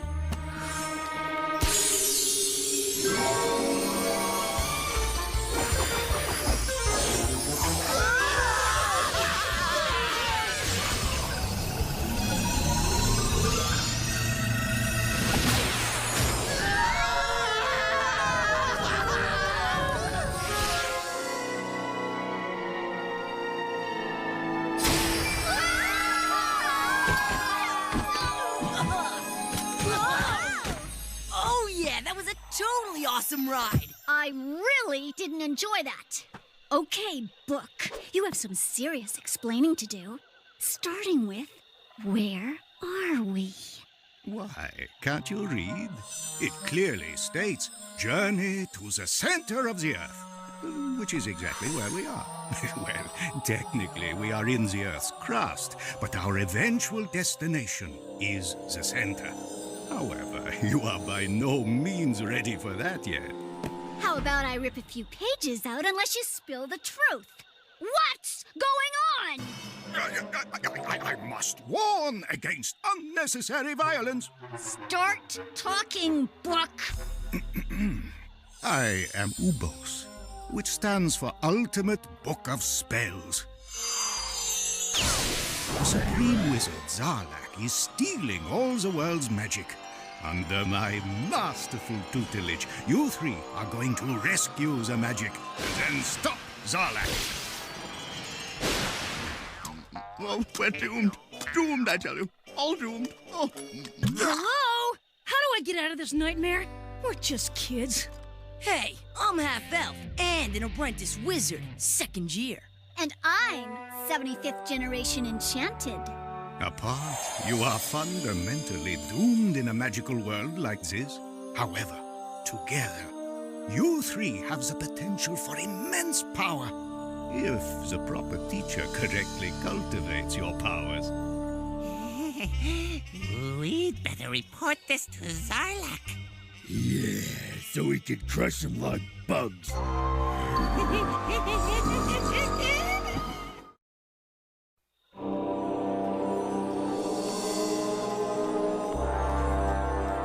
Supremeness isn't gonna like this. You better tell him, Sneerit. Forget it, Rouse. Oh, did it, Ursula?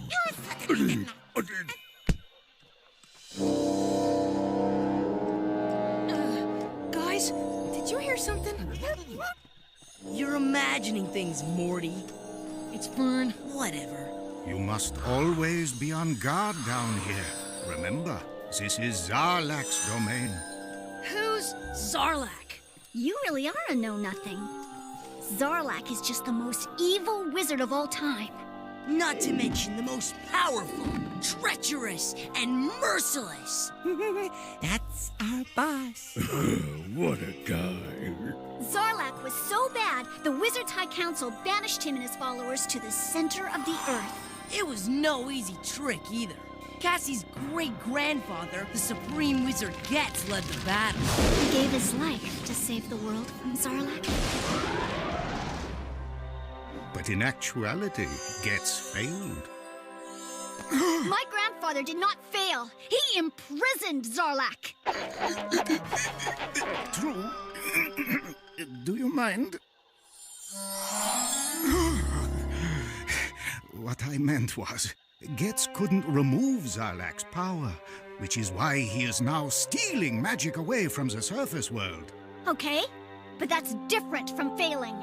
Yes, well, now it's up to you three to find a way to reclaim the different levels of the Earth's core and return the magic. Ooh, we gotta tell his nastiness. Piece of cake. Oh, sure. A Supreme Wizard? Hey, no problem. Why me? It's a definite challenge. But the Wizards High Council will have to declare me a Supreme Sorceress when we succeed. No one outside the Earth's core can ever learn the truth about what you are doing. What? That's not fair! Who said anything about fair? Well, how come we can't tell? The reasons are numerous. This will be your greatest test. To learn humility and self-sacrifice, you must each swear absolute secrecy. Why not? Like anyone I know would believe me anyway. I swear. Under protest. But I swear. Yeah, me too. I'm not swearing to anything. Oh, I say, I never asked to be here, or to be turned into a toy for that matter. Oh.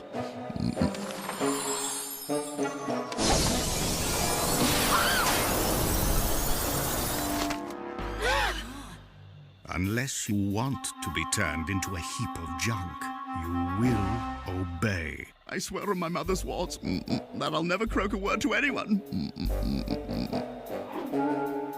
That's better. Now let us continue our journey.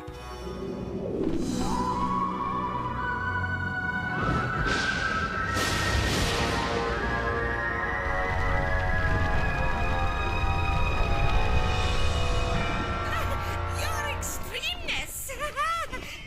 Rouse has something to tell you. Sneer it, you rotten rat freckle. Silence! Three kids. Magic book. Here to stop you from stealing dark magic. No!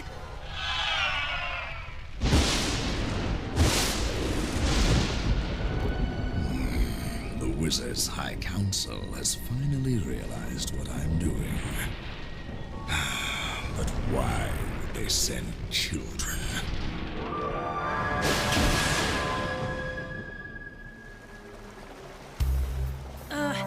Mr. U.B.O.S, do you mind if I ask a question that's been bothering me?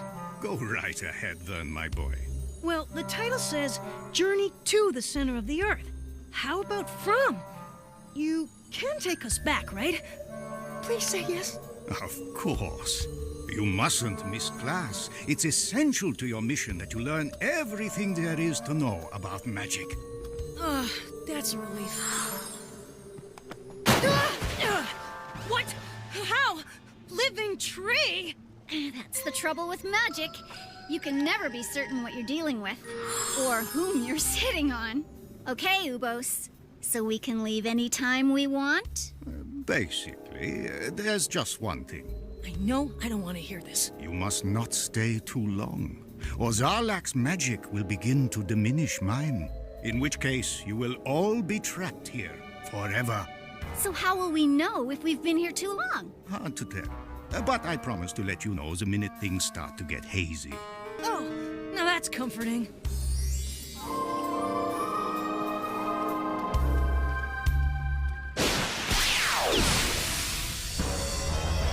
I'll take that book. Zarlak! U.B.O.S, what do we do? First lesson. Run!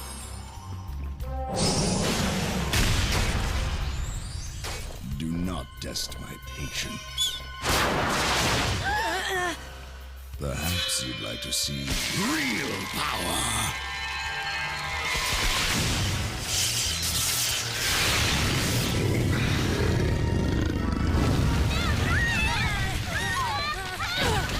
A Morty. He sent a Morty to battle me, a supreme wizard? Burn!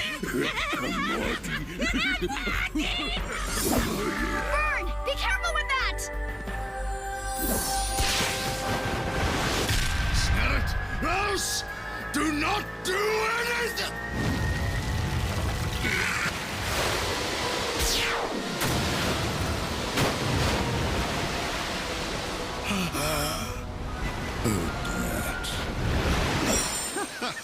I knew that boy had the gift. Perhaps we've journeyed enough for one day. Get us out of here!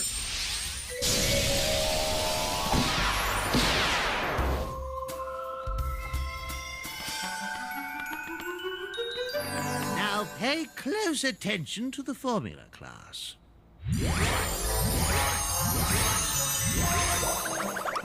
Nice wand work back there.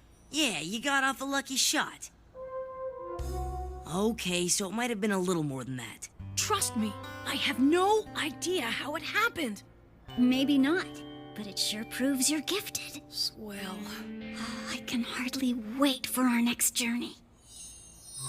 The truth is, you all have the magic inside, lest you've forgotten. Let the journey begin.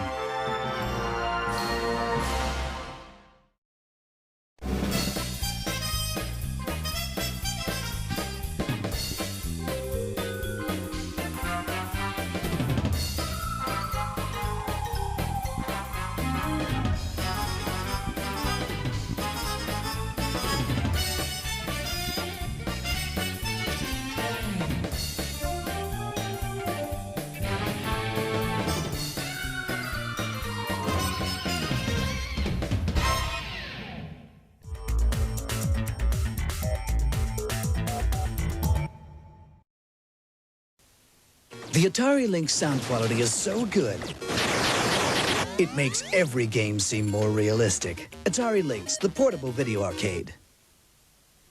Yeah, John, get this down here. If you catch a cold this winter, which medicine should you take? Now, come on, have some of this. You're looking very, very pale. Have some of this, because I promise you it's really, really great. The whole of my family don't want to listen to any of them, young Here, go try this, never fail. A shovel full of this would clear a horse's head, I'm telling you. At Boots, our own range of effective medicines includes everything to relieve coughs, colds and minor ailments. And you can get advice on what you need. The solution this winter? Boots brand medicines.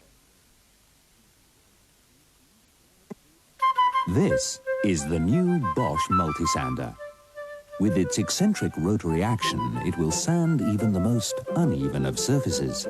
And its easy-to-change discs will ensure a ship-shape finish every time. The Bosch multisander cuts most jobs down to size. Open your eyes to a different kind of car. Stretch your imagination to espace versatility. Turn your thoughts to espace innovation. Broaden your vision to the Renault Espace.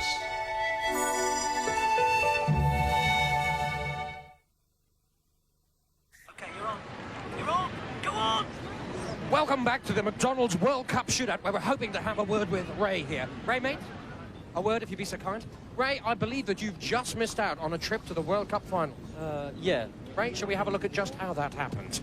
Super pass from the youngster. Oh, how did you miss from there? Ray, mate, you must be gutted. Nah, brilliant. I won a Big Mac. There's £10 million of prizes, including, of course, Big Macs, in McDonald's World Cup shootout.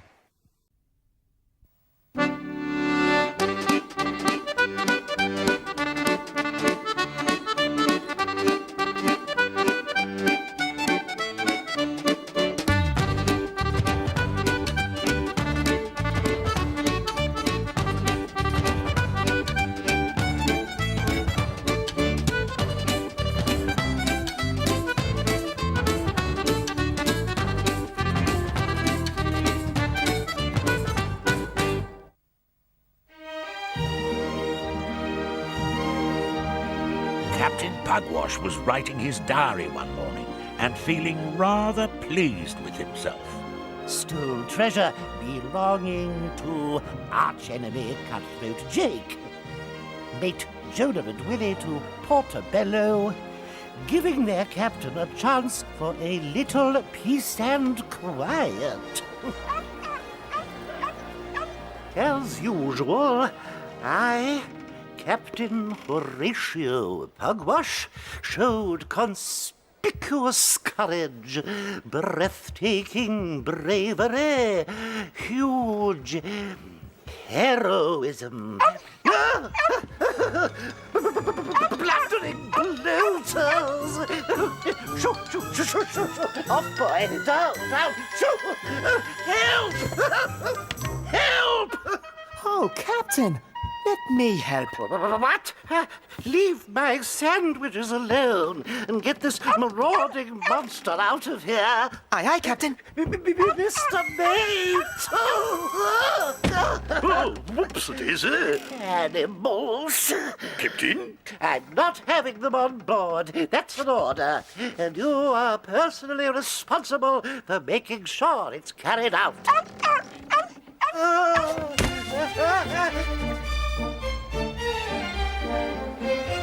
All I want's a little dog. Someone I can talk to. Here you are, Gav. That's a sheep. Yeah, it's very cheap. I'm almost giving it away. No, it's a sheep. I want a dog. This animal is 100% pedigree dog. He just needs clipping a bit. Oh, I don't know. Listen, he barks and everything. How much is he? How much you got? 1 gold coin. Give me that, and he's yours. Tell you what, I'll throw in a lead.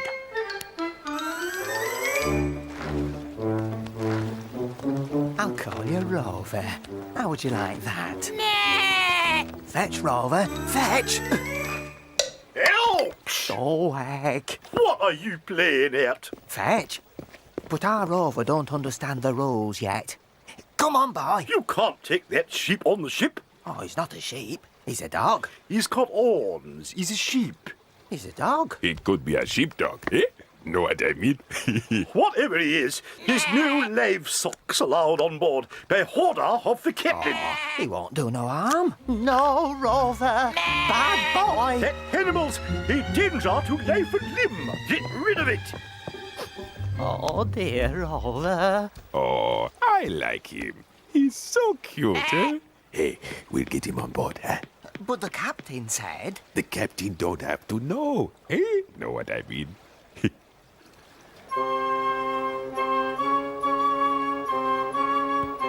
Captain! Sail on the horizon! It's the Flying Dustman! Nonsense. How could it be the flying Dustman? Shivering sharks! Hoist the anchor, raise the sails, drop the splice, empty the bilges, grease the futtocks, get me out of here! He doesn't like it. Yeah, I can see that. We're sailing on the next tide. Oh, whack! He's Mr. Mate. Oh, no. All hands on deck. How many times do I have to explain? You don't put your hands on the deck. What was that? Me. A marvelous idea. Us all going onto deck, I mean. After you, Mr. Mate.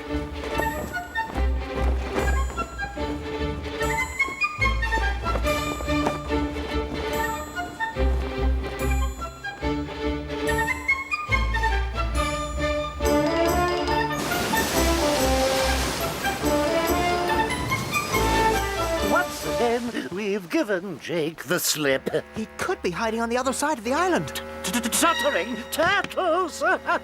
But as I was about to say before you interrupted, Tom, he could be hiding on the other side of the island. So keep a lookout for him. Aye, aye, Captain.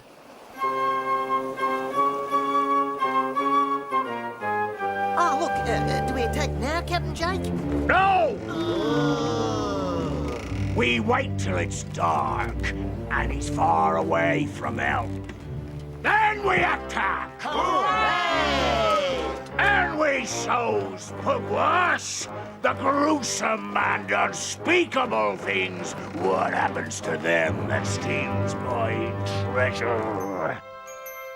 Blissfully unaware of Cutthroat Jake, Captain Pugwash and his crew prepared for bed.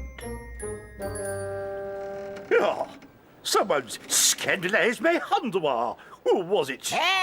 It's that sheep. He's not a sheep. He's a dog. And that was me yawning.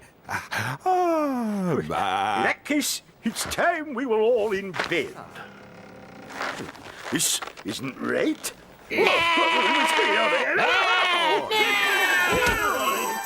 weren't my idea. I'm going straight to the captain. He's going to be most displeased. He will be. He told you no animals on board. Exactly. And he said it was your job to make sure of that. Oh dear, oh dear, oh dear. He could have you clapped in irons. That's not fair. But the captain doesn't have to find out that you've disobeyed his order. Not if we hide the sheep. The dog? Yes, in a safe place. He's not going back in my hammock.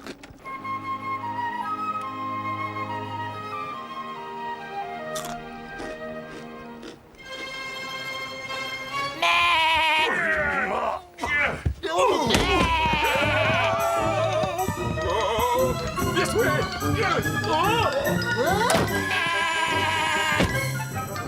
Now let's get this clear, Tom, my lad. Thanks to tip-top, first-class and thoroughly top-hole captaincy, we have robbed Cutthroat Jake of his treasure and sailed away under his very nose. The ship I saw did look like the Flying Dustman. Nonsense! You spend far too much time in that crow's nest. But, Captain... There's quite enough of that nonsense. Now, where's my bedtime cuckoo? I don't think Rover's very happy. This is all your fault. How are we going to get out of here? I don't know. What? It's quiet. Maybe he's gone away. Have a look. Oh no, not me. Someone's got to do something. Tom! Tom! Stuttering turtles, help! Help!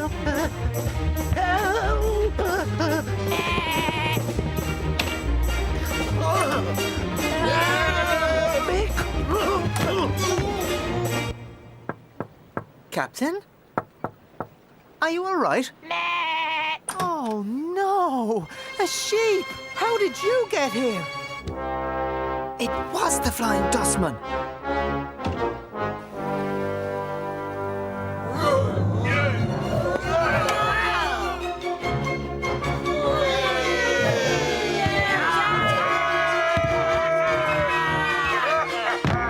Yeah!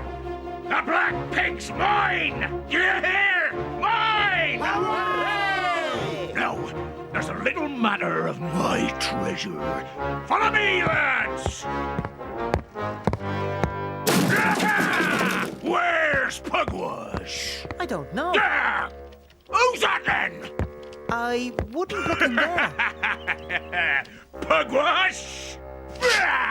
What the blazes is... You can't say I didn't warn you.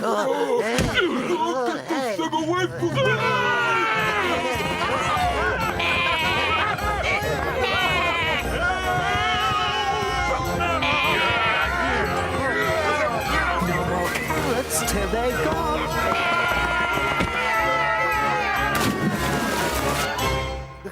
Never around when he's needed, that cabin boy. Stuttering starfish!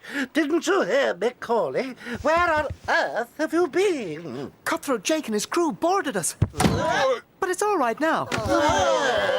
Thanks to Rover. Captain?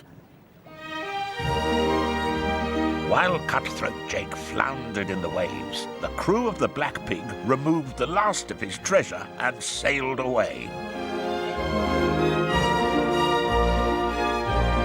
I think we should congratulate ourselves on a job well done. I had it all planned from the start, of course.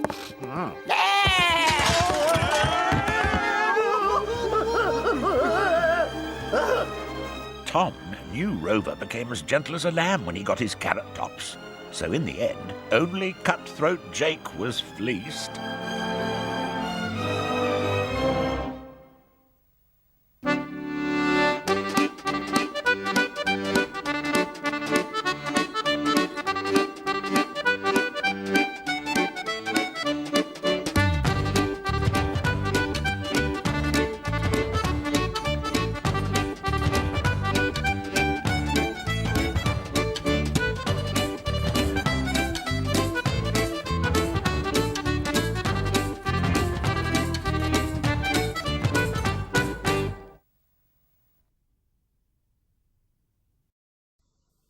Do you know why they call them crisps?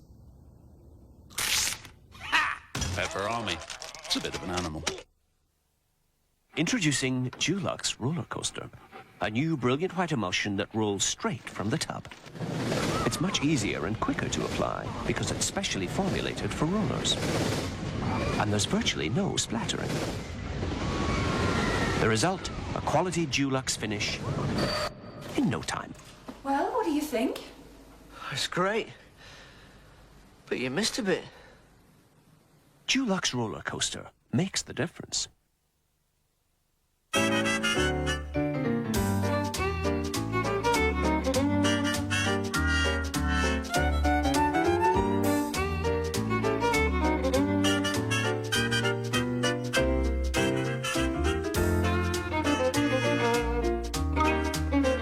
The new DeskJet 520 and 560C printers from Hewlett-Packard. For all the people you have to be in business. Eyes down for live TV bingo with the Mirror. There's £100,000 to be won instantly tomorrow. Get your £100,000 live TV bingo card only in tomorrow's Mirror.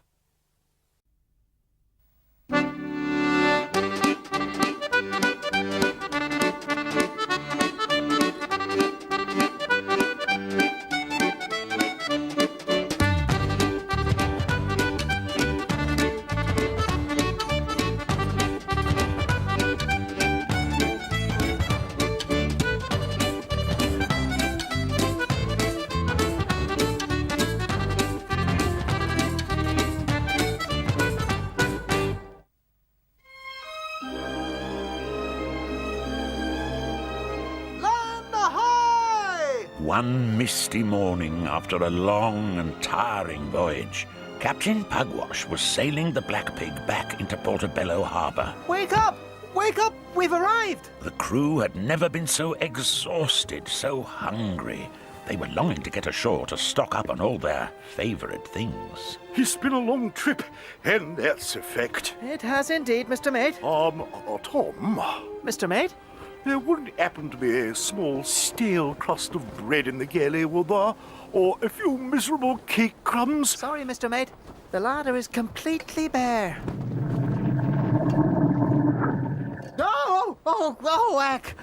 Oh, what was that? My stomach is rumbling like a volcano. Well, kindly don't erupt. Tea. Sorry, this is for the captain. It's the last bag. The Harbour Cafe. Oh, I ain't half looking forward to a nice kipper. 2 slices of toast. Oh, sausage, double egg, bacon. One with marmite. Tomato.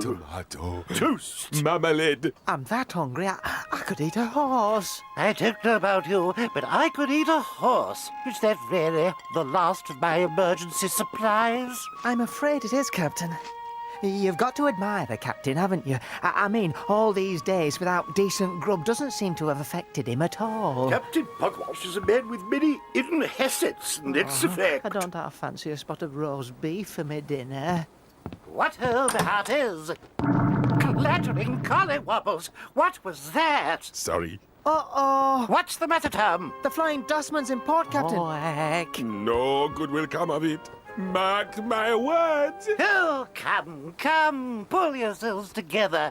You're not afraid, are you, Mr. Mate? Not in the least, Captain. Look! Beware the portobello plague! Run for your lives! Get you ants! You don't want to come ashore here! Oh no! Everyone's got spots and belly aching! Isn't very well in things like that! Unclean! Unclean! Plague in Portobello? Oh, this is too much. Oh, heck. It means we can't have breakfast. Oh, Lord, John, to your supper! I'll try to catch some fish. Then you can make a plan, Captain. What we need is a plan, Tom. Why don't you run off and catch some fish? I can't possibly make a plan on an empty stomach. I fooled him this time. Did you hear me out there? Hey? Did you see me acting? Oh, we heard you, boss. Was I good or was I good? You were good and you were good. Oh, really good? Ah, they don't come any gooder than You you. sure were the goodest. Good! So, on account of my spectacular performance, Captain Horatio Pugwash really believes there's a plague on shore. I might have known. It was a cruel trick after all. So Tom decided to pick up a surprise breakfast for the crew. Now, listen carefully. Pugwash is on the Black Pig with no food. Not a crumb. And let me tell you, Pugwash without pudding is like a cannon without shot. Ha! Like a cannon? Without He's pudding. very sad, man. No cannon balls. Quiet! We'll seize the Black Pig. You see if we don't, because in no time at all, Pugwash will be as weak as a kitten. I'm as weak as a kitten, Mr. Mate. I'm sure I had another little emergency supply of biscuits somewhere. Vanishing victuals. This is too dreadful. The human body can, I believe, lost a great many days without sustenance, Captain. If it's any consolation. It isn't. No. There was a mint humbug here somewhere. I knew there was. Oh, it won't be like this on the Flying Dustman. Cutthroat Jakeship is always heaving with food. The question is, how do we get at it? That indeed is the question, Captain. Come along, Mr. Mate. We'll go and see what Tom has managed to catch for breakfast. A couple of grisly little sprats and a prawn if we're lucky. Oh, dear, dear. Tell me, are prawns prone to I plague? don't rightly know, Captain, but I do believe pilchards can be a bit of a worry. Oh, I wish you wouldn't keep rumbling. I wish you wouldn't keep grumbling. You ever had the plague, Jonah? Have I ever had the plague? Aye. Have I ever had the plague? Aye. No. Oh. But my great uncle Zebedee, he had the plague. Oh. All his fingers fell off one at a time. Really? Then all his toes. Oh, heck. Then everything else. I've had the mumps and the chicken pox, and I once pretended to have the measles to get out of going to Sunday school. How did you pretend, man? Well, I painted red spots all over my face. Never! Painted spots? I did. I was quite clever, you know, as a child. Aha. I believe I've just had a top-hole idea. Now, I have thought up a masterful way of tricking Jake and his shilly-shallying shipmates. We have to pretend that we have the plague. We get on board the Flying Dustman, they all jump ship in fright, and we make off with all their food. Pretend we've got the plague. What a good idea. What if they have no food on the Flying Dustman, Captain? Do you suppose they'll have a kipper? They always have mountains of food. Why, they even have a cook. That's the ticket. Eat up. There's plenty more. He's very yums. Scrummy, what is it? It's ratatouille with bat spit sauce. Oh, boy, a real treat. He's yums. Very, very yums. When my little Jakey here was a baby, ratatouille were his favourite food, followed by mice pudding. Weren't it, Jakey Wakey? Quiet!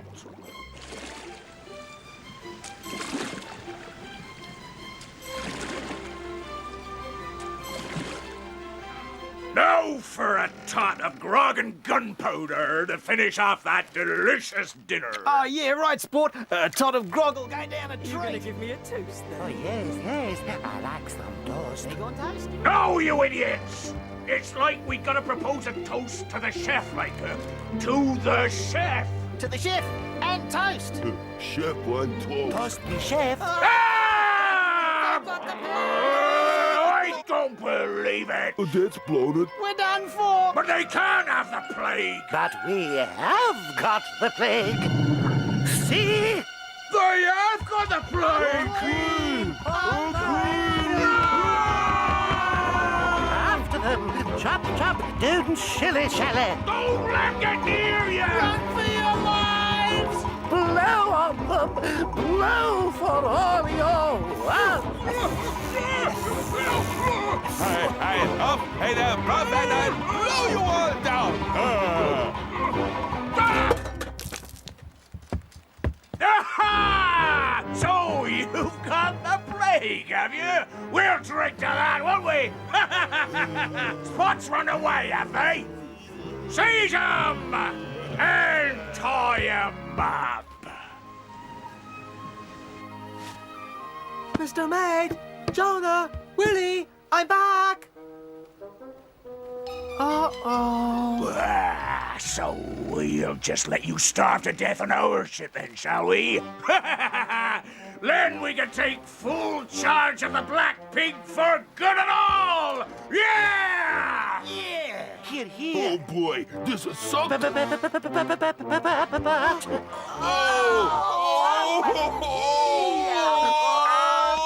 Chittering jellyfish. The plague. They've gone down with the...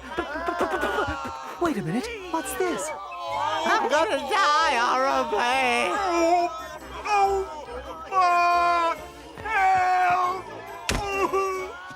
Don't you worry, my little cheeky wakey.